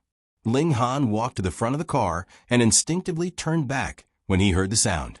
He saw Gu Huanyan being helped into the car by a man who looked like an assistant. The assistant was tall and well-built. His eyebrows were furrowed, and the corners of his eyes were filled with concern for her. Other than concern, there was also an expression that only men could understand. It was an expression that only men would have when looking at women. "That must be President Gu from Haiyan Media. She is so beautiful. Even when she is drunk, she still looks so good." Secretary Dong sighed beside Ling Han. Ling Han got angry and said with a sullen face, "She is just showing off." Secretary Dong's smile froze at the corner of his mouth, and there was a hint of astonishment in his eyes as he looked at Ling Han. Aren't these words a little too sharp and a little too ungentlemanly? Did the boss stumble in the hands of this President Gu? Why did he have such a low opinion of her? Ling Han held the car door and looked at the Maybach until it disappeared from his sight. Secretary Dong reminded Ling Han, "President Ling, are you still not leaving?" Ling Han got into the car. After talking to Ling Han about the casting, Yi Huanyan packed her things in the apartment and got ready to go to Iceland. She mentioned it to Naneo before she left, and he insisted on going. She had even bought the plane tickets. But the day before they left, this guy suddenly changed his mind. "You said you were going. I booked the plane tickets for you and gave Safina a holiday. If you don't go, where are you going to stay these 2 days?" Yi Huanyan asked as she packed her suitcase. Na-Neo was wearing a yellow and black bee pajama suit. He was stuffing his precious toys into the beetle suitcase and said seriously, "I have an appointment with Jingjing. We are going to attend the kindergarten performance together." Yi Huanyan stared at him with her arms crossed. "Then why are you packing?" Na-Neo turned his head to look at her and blinked. "Aren't you leaving?" "I'm going to stay at Jingjing's house." Yi Huanyan was speechless. She sat down on the carpet and picked up the apple that she had taken a bite of. She chewed on it and said vaguely, "You keep calling her Jingjing. Does she even care about you? You even want to stay at her house? Do you think her parents will agree?" Na-Neo copied her and sat down on the carpet. He spread his hands. "Anyway, I'm not going to Iceland with you. Safina is not here either. If you want me to starve to death, you can just leave me alone at home." Yi Huanyan knocked his head with the apple in her hand. That's enough. You can't just go to her house whenever you want. Stop fooling around. If you really want to attend the art exhibition, you can just stay at home. I'll ask Gucci to find someone to cook for you and send you to and from school. I'll only be gone for a week and we'll be back soon. Naneo cried out in pain. He touched his head and stared at Yi Huanyan angrily. I really wonder if I'm your biological son. Of course. I'm very sure of that. After all, you look exactly like your father. You're a miniature version of him. Yi Huanyan's eyes lit up when she said this. If there was anything that kept her from being able to forget Ling Han for the past 5 years, it was probably watching this precious son of hers grow up day by day, looking more and more like Ling Han as he grew up. The way he frowned, the way he looked at her with disdain, the cold personality, and the way he usually acted. No one would believe that he wasn't her son. The next day, Yi Huanyan flew to Iceland early in the morning. After telling Gucci to take care of Naneo for the next 2 days at the airport, she checked in her luggage and walked through the security checkpoint empty-handed. She heard that Iceland was very beautiful. She could treat it as a vacation. At the entrance of Lanjiang City's bilingual kindergarten, Sun Yanhua sent his daughter to school. As soon as his daughter got out of the car, she caught up with a little boy in front of her. The two of them talked and laughed as they walked through the gate. She didn't even look at her real father, which made him feel depressed. Just as he was about to leave, he turned around and saw a familiar figure standing in front of his car. That figure looked at him coldly, like a statue. In the past 5 years, he rarely saw Ling Han. At first, he was dissatisfied with him because of Yi Huanyan's car accident. That was why he deliberately caused him a lot of trouble, but deliberately refused to see him. Later on, when the Liu family was in trouble, he found out that Ling Han had secretly helped him a lot. This kind of help always hurt his self-esteem. When the two of them met, it was more or less awkward. This was probably one of the few times that Ling Han took the initiative to look for him.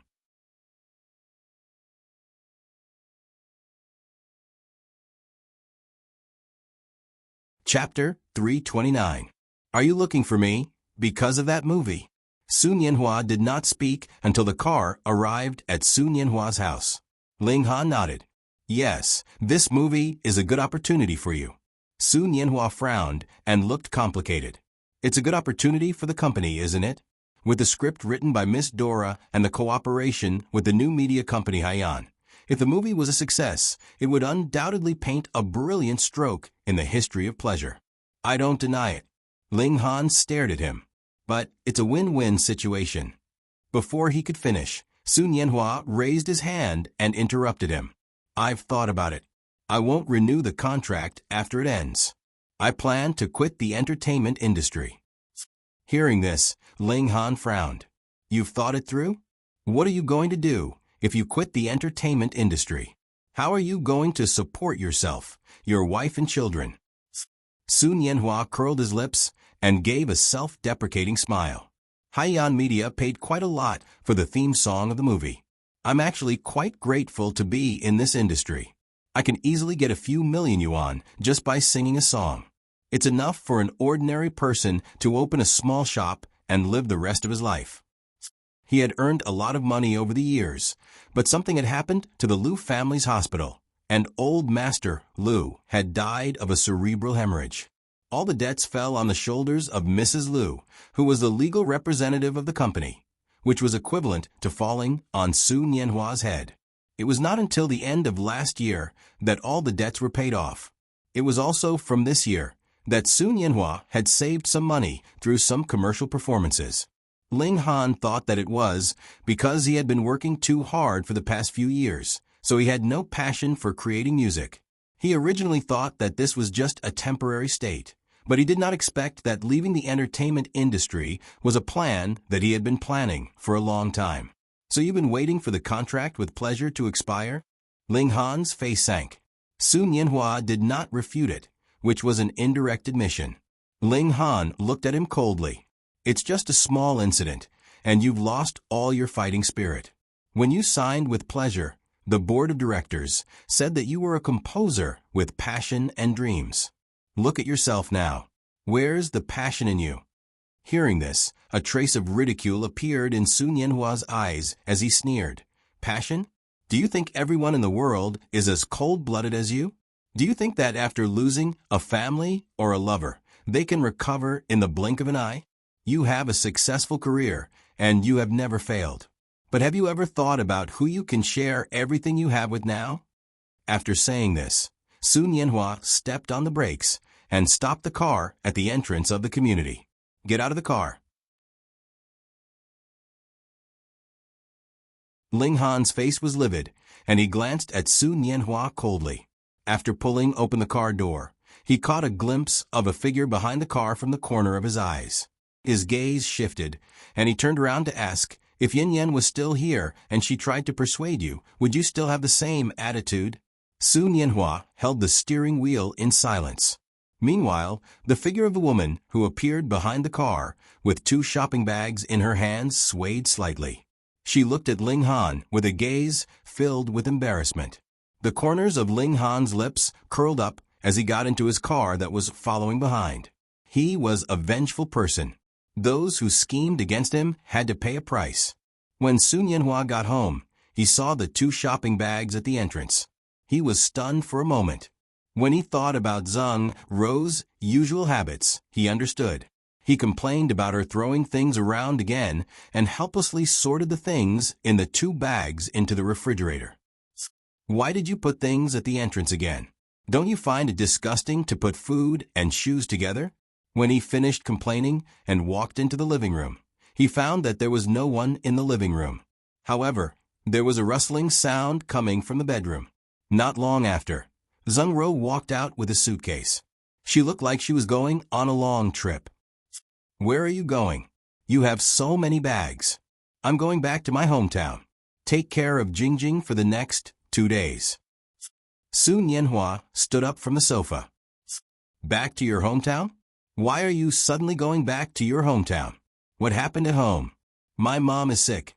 I'm going back to see her. She's sick. I'm going back with you. It's nothing serious.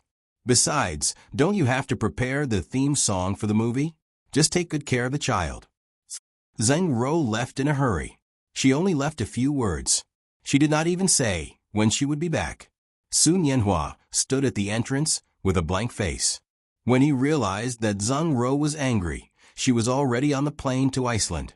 During the 5 years of marriage, she had many ideas about traveling around the world with him. However, they all failed in the face of reality. When she graduated, Sun Yanhua proposed to her while she was pregnant. She still remembered the feeling of winning the lottery clearly. It was like Cinderella finally married a prince. They should have lived a happy life in the future. However, the days after marriage were like drinking water. Only the person who drank it knew whether it was hot or cold. She knew that there was someone else in her husband's heart, a woman who was already dead. It was ridiculous to think about it. A person could never win against a person who no longer existed, because she was already dead. Therefore, what remained in his heart would be more and more beautiful day by day. Even if they had their share of unhappiness, the dead was more important. After her death, he would only think of her goodness. A living person could never compare to her. In the airport of Iceland, after getting off the plane, Yi Huanyan felt cool and comfortable. In September, Iceland was still in the season suitable for tourism. The average daily temperature was mild, but it was still much colder than the weather in China, where people could still wear short sleeves. When they were on the way to Iceland, they were forced to land on an unknown island due to turbulence. This caused the plane to be delayed for 3 hours. When they arrived, the sky was already dark. Her phone was out of battery. She could not contact the person who was supposed to pick her up. She did not have any foreign currency in her wallet. She could not spend the money in her wallet. Yi Huanyan felt that this might be the most unlucky she had ever been on a trip. She pulled her suitcase and looked for a global chain McDonald's near the airport. She planned to borrow a place to charge her battery. However, before she reached the place, she met a lone robber on the empty road. In the dark night, when she realized that a man in a black raincoat was following her, she realized that there was no bottom line to being unlucky. Just when you thought you were unlucky enough, there would always be something that told you that you could be even more unlucky. The bearded robber was mumbling something, but Yi Huanyan guessed that he was probably saying, "Hand over all your money." Therefore, she rummaged through her wallet and handed over a stack of bright red money. However, he flipped it over, and the money flew all over the road. Yi Huanyan saw the gun on his waist. She took off her watch and rings with trembling hands and handed them to him. He still looked impatient. "Sister, why are you here? My husband and brother-in-law are waiting for you at the airport." Suddenly, a clear voice sounded from behind them. The robber and Yi Huanyan looked in the direction of the voice at the same time. They saw a Chinese woman wearing a khaki windbreaker. She was standing 5 meters behind Yi Huanyan with a suitcase. She was looking at them calmly.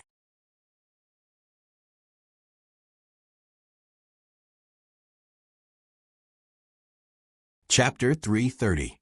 The woman in the windbreaker had obviously just come out of the airport.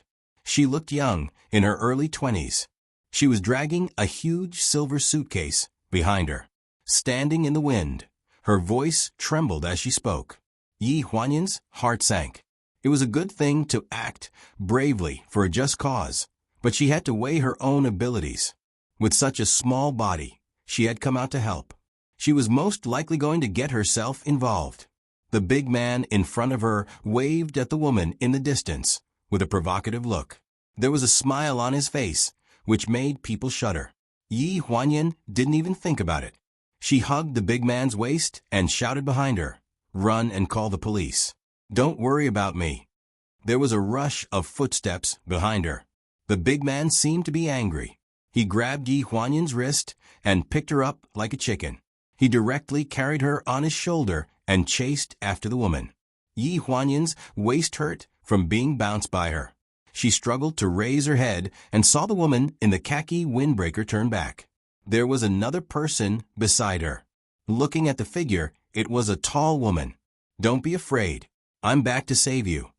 When she heard this, Yi Huanyan wanted to kill herself. How could she meet such a stupid heroine? She didn't even have the strength to truss a chicken, but she still wanted to save her. Did she really think that anyone on the roadside was a fighter? She dared to come back just because she pulled a woman. The big man, carrying Yi Huanyan, mumbled something again. She didn't know what he said, but Yi Huanyan felt her legs go soft, and she fell on the ground. When she raised her head again, the two people in front of her were already wrestling. For a moment, she thought that she had seen wrongly. The woman pulled back by the woman in the windbreaker was very skilled. She was fighting with the big man, who was at least 185 meters tall, but she was not at a disadvantage. The woman in the windbreaker hurriedly pulled her up from the ground and asked with concern, "Are you okay?" Yi Huanyan looked at her gratefully, then looked at the fighting scene in front of her with a shocked expression. "I'm fine. This girl, where did you find her? With her skills, is she from the local riot police?" The woman in the trench coat shook her head like a rattle drum. "She just got off the plane too. Her family runs a martial arts school. I came here on the same flight as her, so I know her. Didn't you just ask me to look for the police? I just happened to meet her." The fight had caused quite a commotion. 2 fire hydrants by the roadside had been kicked to smithereens, and water spurted out, triggering the alarm system. Before Yi Huanyan could react, a group of airport riot police surrounded them in the hazy fog. At the airport police station, the 3 of them were brought to the interrogation room. After their documents were checked, they found a person who was good at English to communicate with Yi Huanyan. It was not easy to explain the situation clearly. "What? You're saying that the burly man was a police officer, not a robber?" Yi Huanyan could not believe it, but he was clearly holding me hostage. The blue-eyed police officer in front of her frowned, then turned to call in the bearded man from earlier. He took the initiative to act as the interpreter between the two of them. He said that when he saw you walking alone on the airport road, He wanted to remind you that it was very foggy at night and that it was easy to get lost. But you kept giving him your wallet and watch, so he knew that you misunderstood him. He wanted to explain, but you couldn't understand him. So he simply took you to the police station. Then a girl who knows Chinese kung fu appeared out of nowhere and fought with him. Speaking of this person, the bearded man touched his head, a little confused. This could be considered a huge blunder. Fortunately, the people in the police station were not bad. They did not ask Yi Huanyan to compensate for the broken fire hydrant. After a simple report of the matter, they informed the other 2 interrogation rooms to let them go. Yi Huanyan waited at the door of the interrogation room. Not long after, the girl who knew kung fu walked out while stretching her shoulders. While walking, she muttered, "What the hell are you talking about? Why are you babbling?" Yi Huanyan's face changed when she saw her. Little 5. Although her hair was dyed black again, she was dressed more feminine, and she looked a lot more mature than 5 years ago. She still looked stubborn. It was very foggy at night. If it were not for the fog, she would have recognized her on the road. Hearing the words little 5, Chun Yin's face froze. She stopped moving her arms and looked up at Yi Huanyan in surprise. "What did you call me?" No one had called her little 5 for many years. Yi Huanyan forgot about her feelings and said excitedly, "Little 5, you don't remember me." "I am." The words came to an abrupt stop. For so many years, she had called her Dora and Gu Huanyan. Now, she did not know how to introduce herself to her old friends. "You are?" Chen Yin frowned and looked at Yi Huanyan. "You called me little 5. Chen Yin had only been called little 5 by 5 people in her life. That was 5 years ago in Lanjiang City's number 4 women's prison. Yi Huanyan clenched her fists and explained, "I am Yi Huanyan." In fact, she had never thought of hiding her true identity from anyone. It was just that some old friends were difficult to meet in their original appearance. Xiao was not one of those people. She still remembered that 5 years ago, there was a warm period of time in the women's prison where they depended on each other. Chun Yin's face froze, and she looked at Yi Huanyan in disbelief. "Sister Yan Yan. You said you are my sister Yan Yan?" She stared at Yi Huanyan in a daze for a long time before hugging her. "How did you become like this? You used to be, oh my God." Yi Huanyan was stunned. She thought she would have to spend a lot of time explaining to Chun Yin why she looked like a different person. She did not expect this girl to be as open-minded as before. She completely believed her when she called her little 5. "Oh my God, where did you get plastic surgery? You are so beautiful.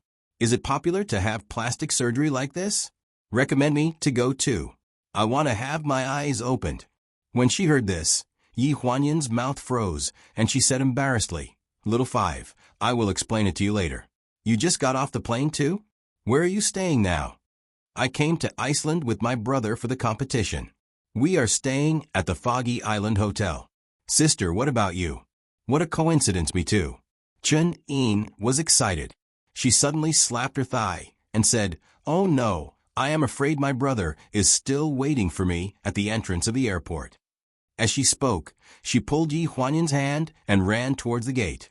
The big man who had fought with her in the police station kept giving her a thumbs up. She turned around and blew a loud whistle. "Sister, help me translate. Tell them to come and watch my competition the day after tomorrow." Yi Huanyan did not know whether to laugh or cry. She turned around and waved at the police at the entrance of the police station and helped her translate. The 2 suitcases in Chun Yin's hands whirred, and they arrived at the entrance of the airport in the blink of an eye. A group of burly men in uniforms stood in front of the airport van. When they saw Chun Yin from afar, they suddenly shouted, "She is back. That girl is back. Over there. Stupid girl, you are running around again." A dignified voice sounded out of place in the cheering crowd. The atmosphere instantly froze.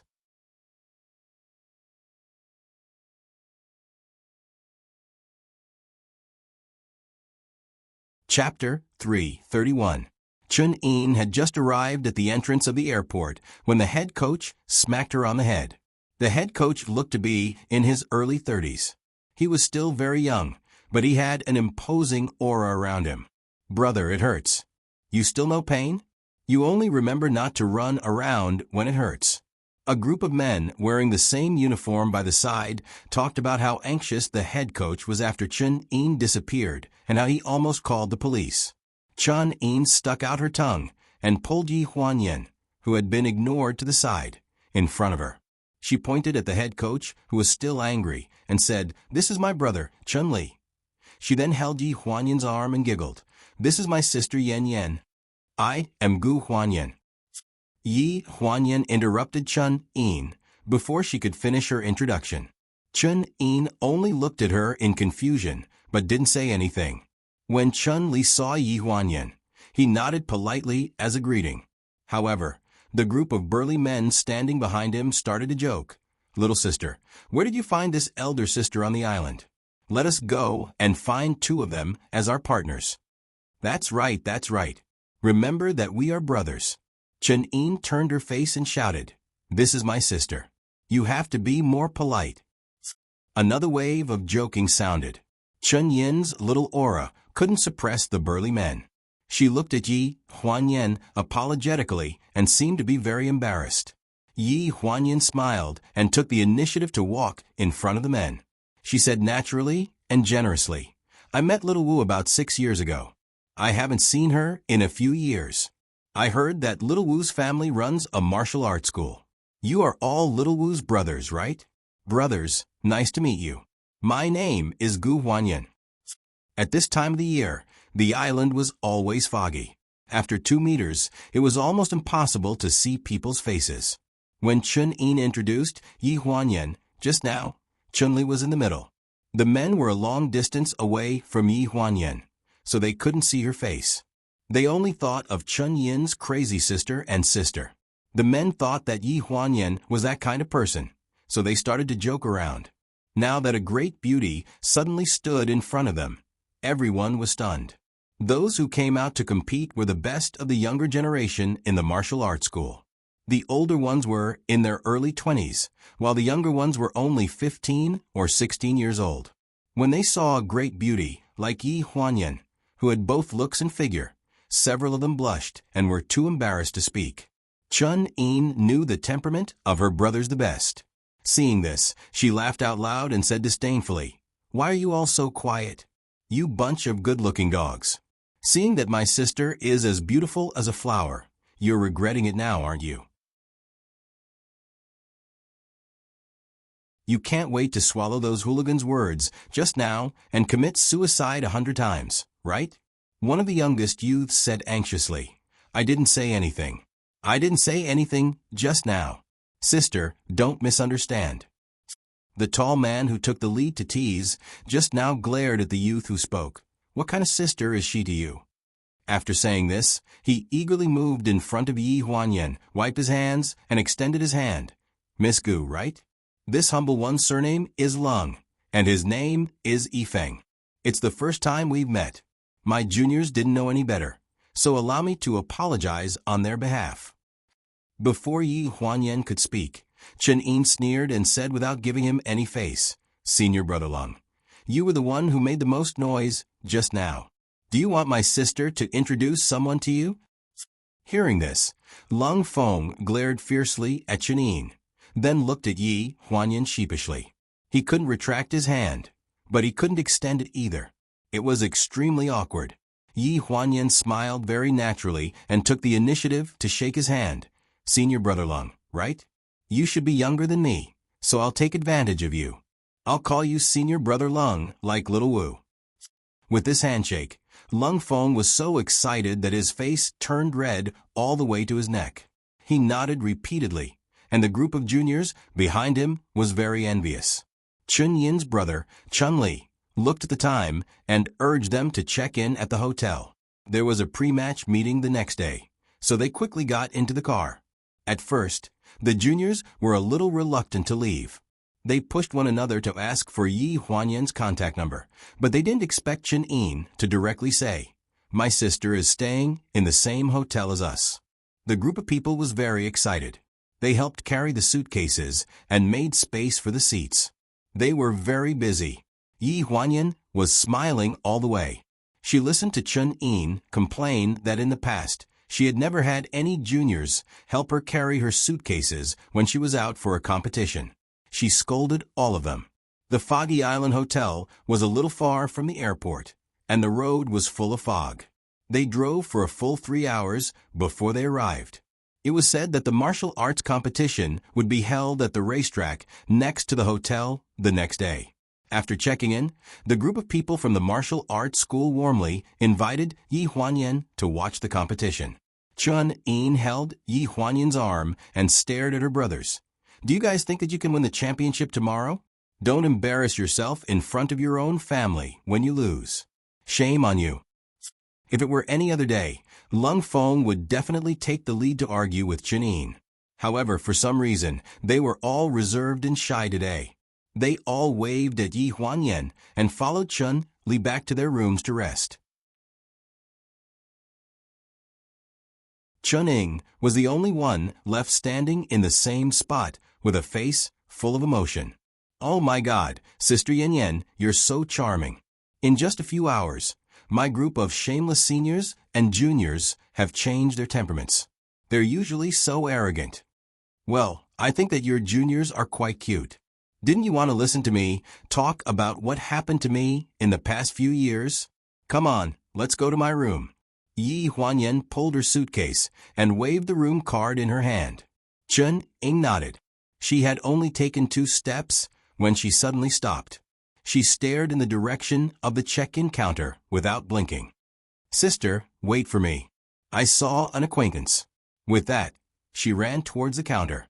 A woman in a khaki windbreaker stood in front of the counter. She looked young, in her early 20s. She had a very sweet appearance and a mature charm. The moment Yi Huanyan turned around, she vaguely felt that she looked familiar, but she could not remember where she had seen her before. Chun Yin pulled her to the front and introduced her excitedly. "Sister, this is Zhang Ro. She is the one who stood up for you on the airport road. She came on the same flight as me. If she didn't ask me to save you, I wouldn't have met you." Yi Huanyan was slightly stunned. She felt that she had heard this name before. As she was thinking, Zhang Ro reached out her hand and smiled very gently. "Hello, I am Zhang Ro. I am Gu Huanyan." After Yi Huanyan introduced herself, Zhang Ro was stunned for a moment.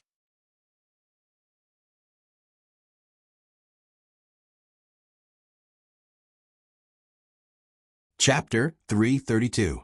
Yi Huanyan wore a wine-red windbreaker, a pair of blue high-waisted wide-legged pants, and a pair of brown suede high heels. Her makeup was exquisite, and her facial features were deep. She looked like a mixed blood. She was mature with a hint of charm that made people want to talk about her.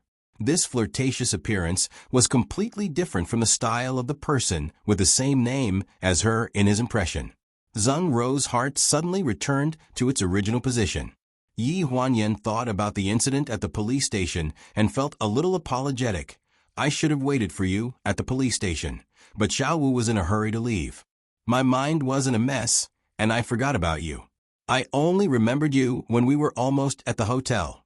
I'm really sorry for causing you trouble." Zhang Ro waved her hand. It's okay.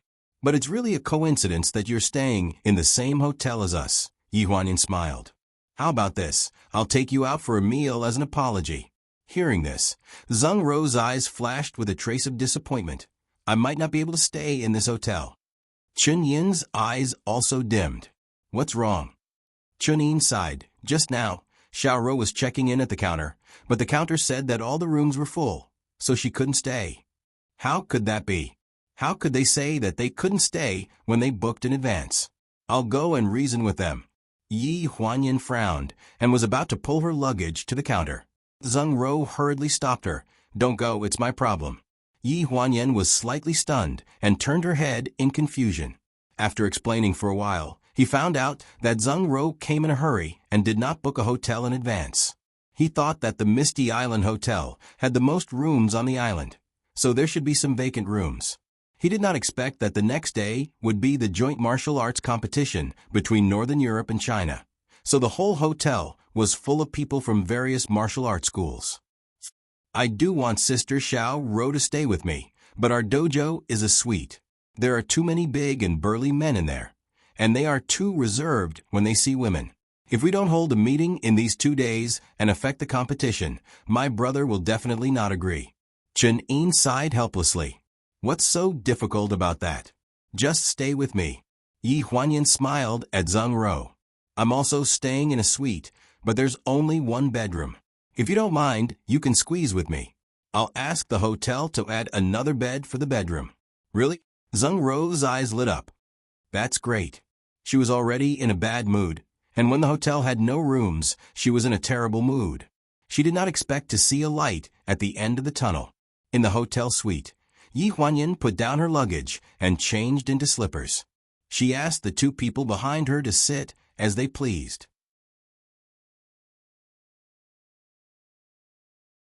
Zheng Ro was still jet-lagged, so she went to the bathroom to take a shower and prepare to go to bed early. Chen-Yin looked at the decoration of the suite and sighed. Sister, it must be tens of thousands of yuan for you to stay here for a night, right? You're so rich. Yi Huanyan was washing her hands in the bathroom when she heard that. She poked her head out and said casually, Your suite has 6 bedrooms, a living room, and a kitchen. Isn't it more expensive than mine? And you're talking about me? How is it the same? Our entire dojo lives there, and you live alone. It's 2 people.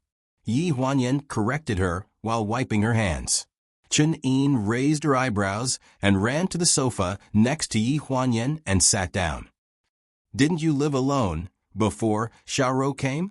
Sister, is your husband very rich? Yi Huanyan patted her head.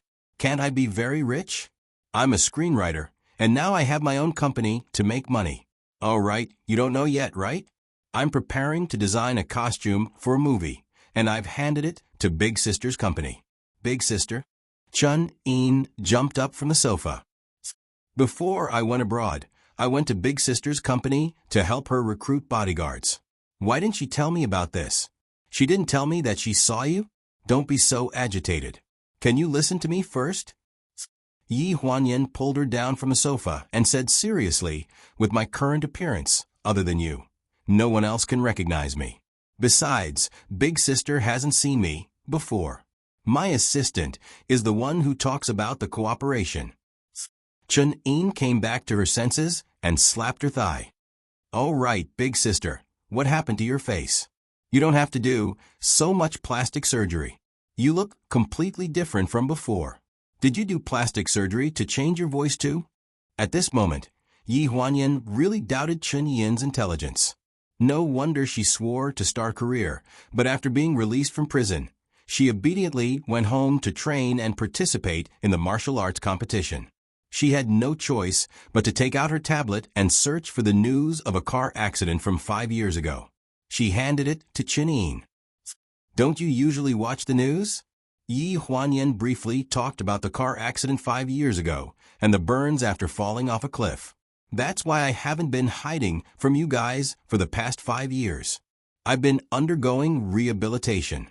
Actually, it's not much different from the plastic surgery you mentioned. Half a year ago, the last repair surgery was successful. That's why I look like this now.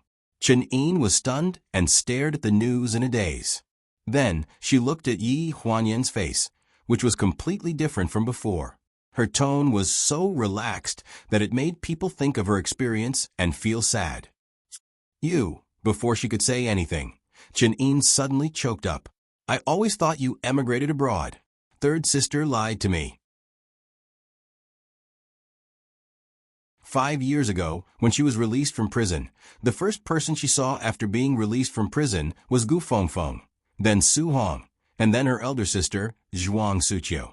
Only Fu Yingxiang had been missing after being released from prison, and Yi Huanyan had only appeared once in Gu Fengfeng's mouth. She said that she had a miscarriage and then divorced and emigrated abroad. Yi Huanyan guessed that the reason why Gu Fengfeng hid it from these people was that she didn't want them to feel sad for her. Su Hong and Zhuang Suqiu were very smart and probably knew the truth. Only Chen-Yin, who was only 16 years old at that time, was very innocent and believed what others said. Over the years, she really thought that Yi Huanyan had gone abroad. Don't cry. Yi Huanyan put her arm around her shoulder and comforted her, as if she was comforting her daughter. Am I not fine now? And didn't you say that I'm beautiful? It doesn't matter. I have a lovely son. When I return to China, I'll take you to see him. Chan Ing sniffled, her face filled with righteous indignation. She said in a muffled voice, 5 years ago, if I had known that you were in a car accident, I would have ruthlessly beaten up that Ling Han and that Sheng Anren. One was blind and didn't know how to cherish you. The other was a vicious woman. Yi Huanyan rubbed her head. This may be the reason why third sister didn't want to tell you the truth. At the age of 16, Chen Yin was young and energetic. She did things based on loyalty, so she went to the juvenile detention center every 2 or 3 days. Gu Fengfeng probably also considered this, so she didn't want to tell her. Fortunately, now that things had changed, she could face the past calmly. Friends were still friends, and sisters were still sisters.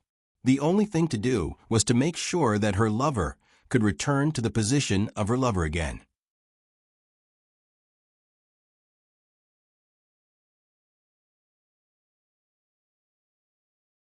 Chapter 333. After sending off Chenine, the only sound left in the house was the sound of running water in the bathroom. Yi Huanyan took a deep breath, opened her suitcase, took out her pajamas, and went into the bedroom to take a shower. The hot springs on the island were very famous. It was said that the water in the bathtub was hot spring water, which made people feel comfortable and comfortable. After charging her phone, messages came in one after another. She wiped her wet hands on the towel in the bathtub, then called the receptionist in Iceland. Don't worry, my phone ran out of battery. I'm already at the hotel. Go and rest. It was the local guide on the other end of the phone, who was also a friend of Gu Qi's. He kept apologizing on the phone because he couldn't get to Yi Huanyan. It's okay, just take me to the castle tomorrow afternoon. Her purpose of coming here was to see Guanai, but Ling Han had reminded her to see her after 2 o'clock p.m. because Guanai was in a bad mood before 2 o'clock p.m. when she slept. Yi Huanyan remembered that when she worked at the pleasure department, Guanai would disappear for at least 3 months every year. Now it seemed that she was hiding here for those 3 months to hibernate. After taking a shower and changing into her pajamas, Yi Huanyan saw Zheng Ro standing in front of the window in beige pajamas. Her phone kept ringing on the table, but she turned a deaf ear to it.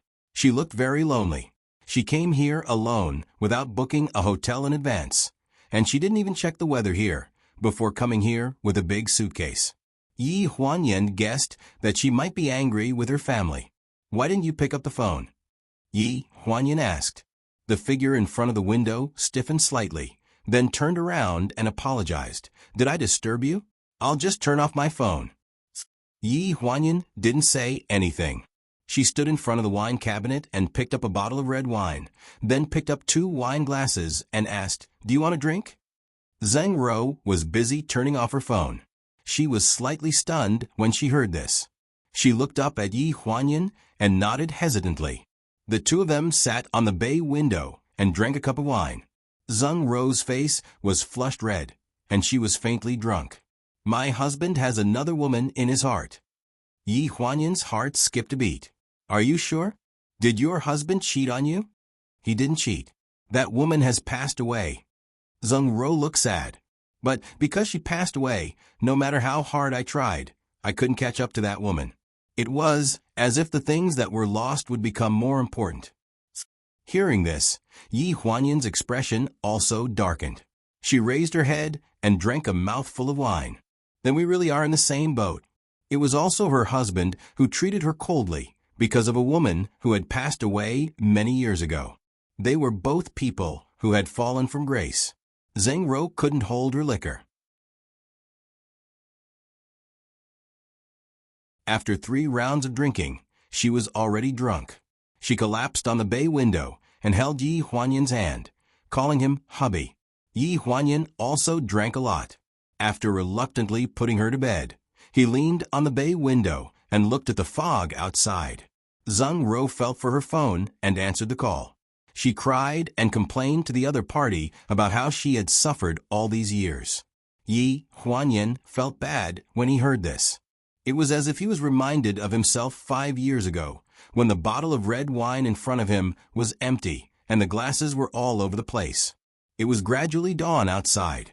Yi Huanyin had an appointment with Guan Nai in the afternoon. He didn't need to wake up early, but when he heard a rustling sound in his ears, he sleepily opened his eyes. He saw that Zheng Ro was already dressed and was adjusting the DSLR in her hands. She looked like she was about to go out. "You're going out so early?" Yi Huanyin yawned and turned over in bed. They had a hangover together and sympathized with each other. This was enough to strengthen their relationship. Sharing secrets was the fastest way to build a friendship. Zheng Ro seemed to be in high spirits. She had completely forgotten about last night's heartbreak. She sat beside Yi Huanyin in high spirits. "Do you want to go with me? I want to take photos of the glacier. It's so beautiful." Yi Huanyin quickly waved his hand. "No, I'm so tired. I just want to sleep." "You go. I want to sleep for a while." "Did you come to Iceland to sleep? What a pity." Zheng Ro looked regretful. Yi Huanyin sighed and tried to open his eyes. "Xiaoro, how old are you?" 25. "Why?" Yi Huanyin stretched out a palm and 2 fingers. She said seriously, "I'm 7 years older than you. I'm 32 years old this year. I'm considered an old person. I can't stand the torment. I can't get up with a hangover like you. This is a physical degeneration." Zheng Ro smiled and put the DSLR bag behind her. "Sister Yan Yan, you don't look old. I won't disturb your rest. I'll go first." "All right," I wrote a sticky note and put on the table. "If you want to go, remember to look for me. I'll stay until nightfall." Yi Huanyin answered unhappily. When she heard the door close, she pulled the blanket over her head and went back to sleep.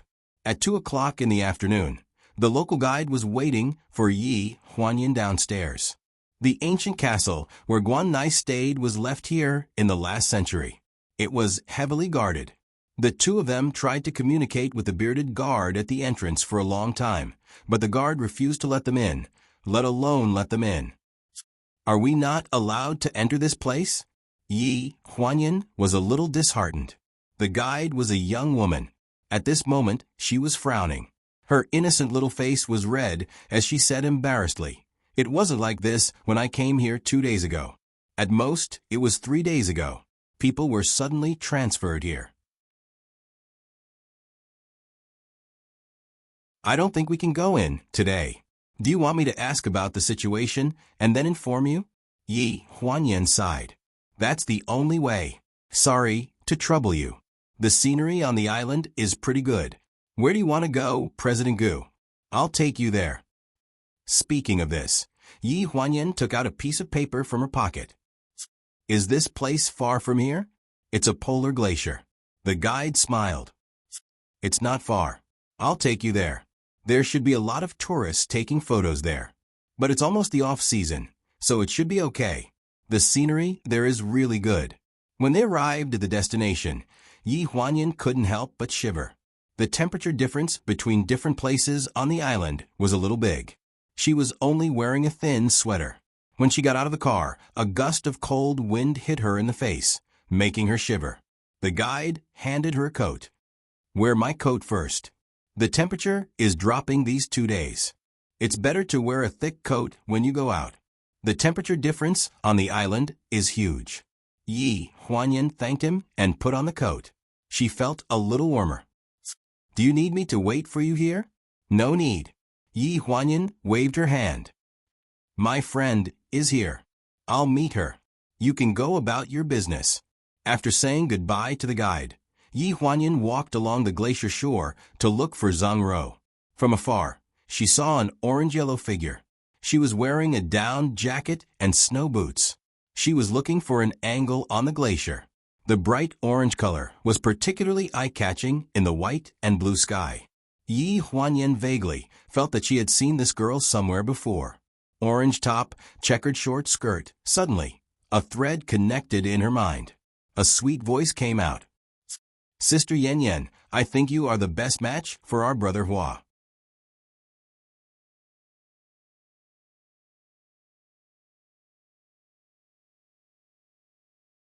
Chapter 334. Yi Huanyan wanted to get closer to Zheng Ro and take another look at her face. She wanted to confirm her guess, even though she didn't have a clear impression of the little girl from 5 years ago. However, she still remembered the heroic-spirited Miss Xiaoro. She also remembered Su Nianhua's rare joy when she received a call on the night she rushed back to Lanjiang City from Hujiang. Yan, I think I've found my girl. Just as she was about to get close to the orange-yellow figure, she suddenly heard a serious voice. Sister Yan, don't move. Yi Huanyan was slightly stunned and stopped in her tracks. In the cold wind, the hem of her coat shook slightly. She put her hands in her pockets, and the tip of her nose was slightly red. She looked at Zheng Ro with a very gentle gaze, and there were some indescribable complex emotions in her eyes. Zheng Ro took a picture of her. You look good no matter how you take a picture. Zheng Ro ran over with a smile and showed Yi Huanyan the picture she just took. Yi Huanyan kept staring at her side profile. She didn't expect that the chance meeting at the entrance of the concert venue would become a rare fate. She was almost certain that the Zheng Ro in front of her was the snow lotus in Su Nianhua's heart. On the way back to the hotel from the glacier, Zheng Ro kept looking at the picture in her DSLR camera. Yi Huanyan asked carefully, "Last night you told me that you had an argument with your husband, so you came to Iceland this time in a fit of pique. Does he know?" Zheng Ro's expression darkened. He doesn't need to know. Besides the child, he doesn't care about anything. He married me because of the child. I wanted to come to Iceland before, but he has always been very busy. This is a good opportunity, so I came here on my own. Yi Huanyan understood. You said that he has a woman who passed away in his heart. Who is that? His first girlfriend. Zheng Ro put down the camera and pursed her lips. In fact, he's a good person.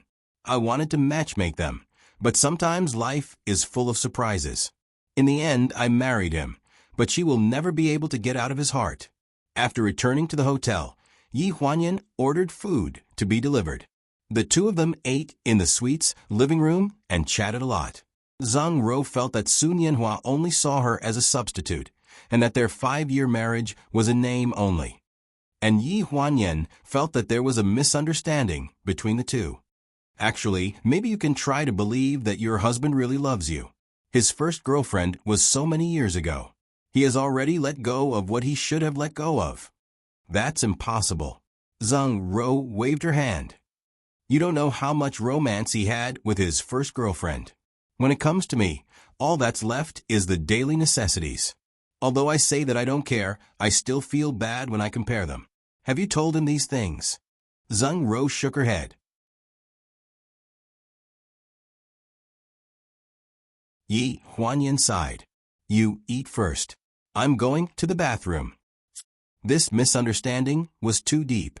She had been involved in a car accident, and now she was the one who ruined someone else's marriage. Even if she wanted to reveal her identity now, it would be very difficult. She held her phone and paced in the bathroom. In the end, she sent a text message to Su Nianhua. I'm in Iceland. I met your wife. I heard that you two had a fight. Don't worry, she's with me now. She's fine. She received a reply not long after the text message was sent. It was an international call. What a rush. Yi Huanyan hurriedly picked up the call. Su Nianhua's anxious voice came from the other end. President Gu, what's the meaning of your text message? Why is Xiaoro with you? In Iceland? What happened to her? Yi Huanyan was caught off guard by the barrage of questions. After a while, she spat out a few words. Don't be anxious. You're asking so many questions at once.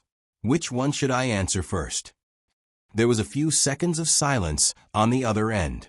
Is she okay? Yi Huanyan heaved a sigh of relief. She's fine.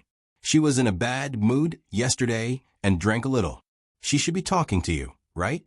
There might be some misunderstanding between the two of you. If you don't mind that I'm an outsider, I can help you with some ideas. It depends on whether you're willing to cooperate. Go ahead. I think that if you're not busy, you should fly to Iceland. She told me that her biggest wish was to get married on their honeymoon in Iceland with her husband. Zhang Ro swallowed the food in her mouth and looked up at Yi Huanyan, who had just come out of the bathroom.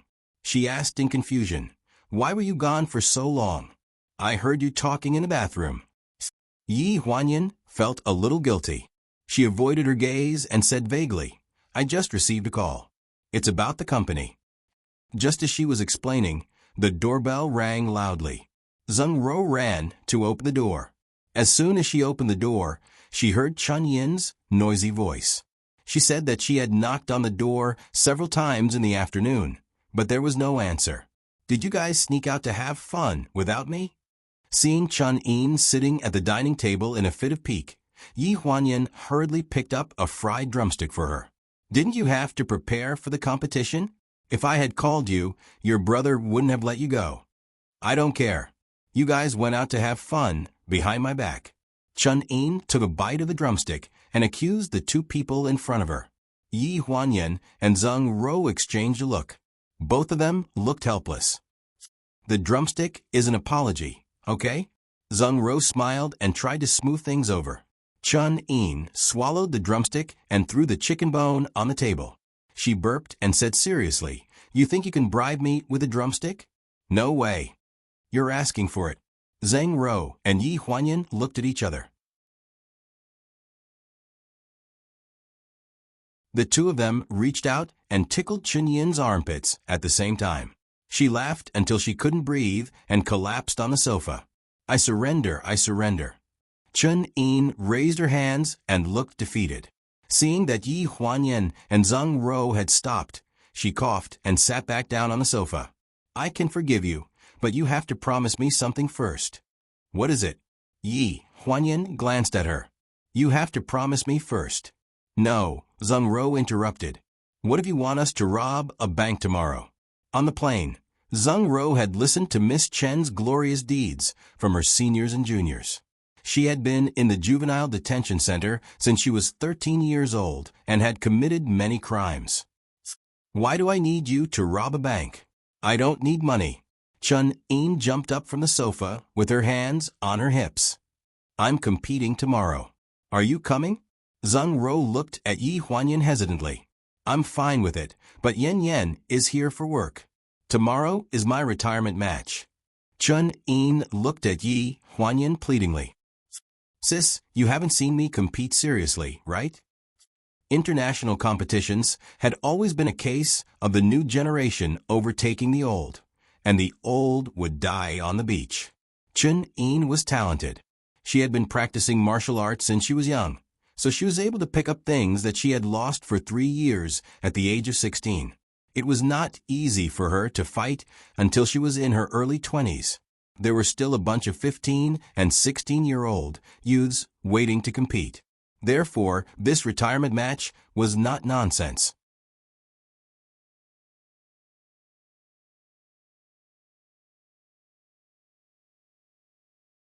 Chapter 335. "Let me think about it," Yi Huanyan said playfully when she saw Chun Yin's pleading look. She wanted to tease her. Zhang Ro chimed in. "Sister Yan Yan is here to discuss a deal worth 200 million. If she goes to watch your competition, she might lose 100 million. Seeing how serious Zhang Ro was, Chun Yin looked at Yi Huanyan bitterly. "Really?" Yi Huanyan held back her laughter and nodded. She put on a righteous look and said, "For your retirement match, it's fine if we don't talk about this deal." No, it's 100 million. Chun Yin waved her hands. "You should go talk about the deal. My competition can be replayed on TV in the future." Seeing that Zhang Ro was about to burst out laughing, Chun Yin's phone rang in her pocket. She jumped up from the sofa in shock. "My brother is looking for me. I have to go now. Sister Xiaoro, you have to come tomorrow." Before Yi Huanyan could explain to her about the 100 million yuan, she ran out like a gust of wind. Yi Huanyan and Zhang Ro looked at each other. "Isn't it bad to lie to her?" Zhang Ro laughed. "Why don't I chase after her and tell her clearly? She looks pretty disappointed. It's okay. She'll be surprised when she sees us tomorrow." Yi Huanyan picked up the glass of red wine and took a sip. Her eyes were full of smiles. When Yi Huanyan went to bed that night, she received a message from Sun Yanhua. He said that he was about to board the plane and would arrive at noon the next day. Zhang Ro came out of the shower and saw Yi Huanyan smiling at her phone. She asked curiously, "Sister Yan Yan, what are you smiling about?" "It's nothing. A friend of mine said that he's coming to Iceland tomorrow and wants to chat with me." Zhang Ro raised her eyebrows and did not ask further. When she was applying the evening cream, she saw a script on the dressing table. She was stunned. "Sister Yan Yan, is that your script?" Yi Huanyan nodded. "Yes. I will share the joys and sorrows of the rest of my life with you." Zhang Ro read out the title of the script. "Is this the cooperation you are here to discuss? Are you selling the copyright?" "No, I'm choosing the female lead. The female lead I want lives here. I want to see her, but it seems like there's no way to see her right now. Is she a very powerful female celebrity? I can't even see him?" "She's pretty good." Yi Huanyan put down her phone and winked at Zhang Ro. "You've heard of Guan Nai, right?" Zhang Ro was slightly stunned and had a look of surprise on her face. "You mean you want to invite Guan Nai?" "Shoo." Yi Huanyan put up a finger to her lips and made a shushing gesture. She lowered her voice and said, "This is confidential." Zhang Ro was stunned and lowered her voice as well. "Confidential? Then isn't it inappropriate for you to tell me?" Hearing this, Yi Huanyan laughed out loud. "Xiao Ro, why are you so cute? Sun Yanhua should thank her." If she hadn't brought this girl backstage at the concert 5 years ago, he wouldn't have had the chance to meet her. It was really wrong of him to leave such a good girl at home for 5 years and not even spend a honeymoon with her. Seeing Yi Huanyan laugh like that, Zhang Ro was confused. She just thought that she had drunk too much tonight. The next day, the martial arts competition was divided into 2 stages, morning and afternoon. The women's and men's groups started at the same time. Yi Huanyan and Zhang Ro went directly to the coach's station to watch the competition according to the address that Chun Yin had given them. They arrived a little late, and Chun Yin had already fought 2 rounds in the ring. She was evenly matched with a female contestant from Russia. Seeing that they had arrived, the seniors and juniors who weren't competing all made way for Zhang Ro and Yi Huanyan to watch the competition. Chun Li frowned and looked serious. He didn't seem to be distracted by anything. "What's going on?" Zhang Ro looked anxious. Lung Feng sat beside Yi Huanyan and explained, "The first 2 rounds were tied. Little sister is at a disadvantage in this round. Little sister's endurance isn't good. Her opponent is good at protracted battles. If this drags on, she won't be able to win this competition." Seeing that the referee blew the whistle again to signal that the opponent had scored, Yi Huanyan's heart skipped a beat. "This is Little Wu's retirement match, right?" Lung Feng nodded. "If she can get the prize today, she'll be able to get the Grand Slam." Therefore, this match was very important to Chinin. In the ring, there was no mercy in punching and kicking. Every punch and kick was full of strength. Only those who were hit by the punches and kicks could feel the strength. Yi Huanyan didn't know martial arts, but judging from Chun Yin's expression, she was at a disadvantage. Her stamina was running out. The referee blew the whistle again to signal that the opponent had scored. The people from the martial arts club looked very gloomy. Lung Feng sighed and said, "Little sister is actually stronger than her opponent. In last year's World Championship, she won the first 2 rounds in a row. If she didn't go out to eat and have diarrhea all night, she wouldn't have ended up like this. This girl is really not destined for the Grand Slam." Hearing that, Yi Huanyan and Zhang Ro looked at each other. That drumstick from last night, the 2 of them felt even more guilty. In the ring, Chun Yin was completely suppressed by the opponent. She could barely get up. The crowd sighed. Yi Huanyan was regretting when a cold wind blew beside her. Zhang Ro suddenly stood up and shouted to the ring, "Chun Yin, Sister Yan Yan is here to watch you compete. It's 100 million. If you lose, you'll lose 100 million and your prize money." While they were talking, Chuning suddenly exerted her strength on the stage. She did a carp flip and threw her opponent over her shoulder. She scored 10 points straight away. Then, she launched another series of fierce attacks. Under the astonished gazes of the audience, her opponent was knocked off the stage. The referee was still in a daze, but the crowd was already cheering. In this match, Chen Yin from China's elite martial arts club wins. Who said that the power of money was not great? Money could make the devil turn the millstone. It could even turn Chen Yin's defeat into a victory. In this competition, 3 out of 6 would advance to the next round. After this round, they would rest well in the afternoon and draw lots to decide the winner of the competition. For Chen Yin, winning this round was basically a foregone conclusion. The championship trophy would be a piece of cake.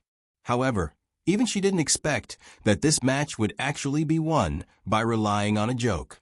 After the championship match in the afternoon, Chen Yin held the trophy and left the ring. She refused to be interviewed by the reporters and threw the trophy to her brother. "If there's anything, you can ask my brother. I'm leaving first." After saying that, she pulled Zheng Ro and Yi Huanyan and left the scene. In an ice-themed restaurant on the island, the 3 of them sat around the stove and ate mutton hot pot. In the fog, Yi Huanyan received a call from the tour guide. After hanging up, she sighed. "What's wrong? Why are you sighing? Sister Yan Yan, this is not your style." Chen Yin swallowed the shrimp in her mouth and looked puzzled. "Is it because you can't enter the castle?" Zheng Ro asked with concern. Yi Huanyan nodded and dipped the mutton in the pot with a dispirited expression. "Castle." Chen Yin put down her chopsticks. "You want to enter the castle? Ask me." You're tuning in to the Echo Reads YouTube channel. Don't forget to subscribe and join us on this journey to catch the most captivating stories.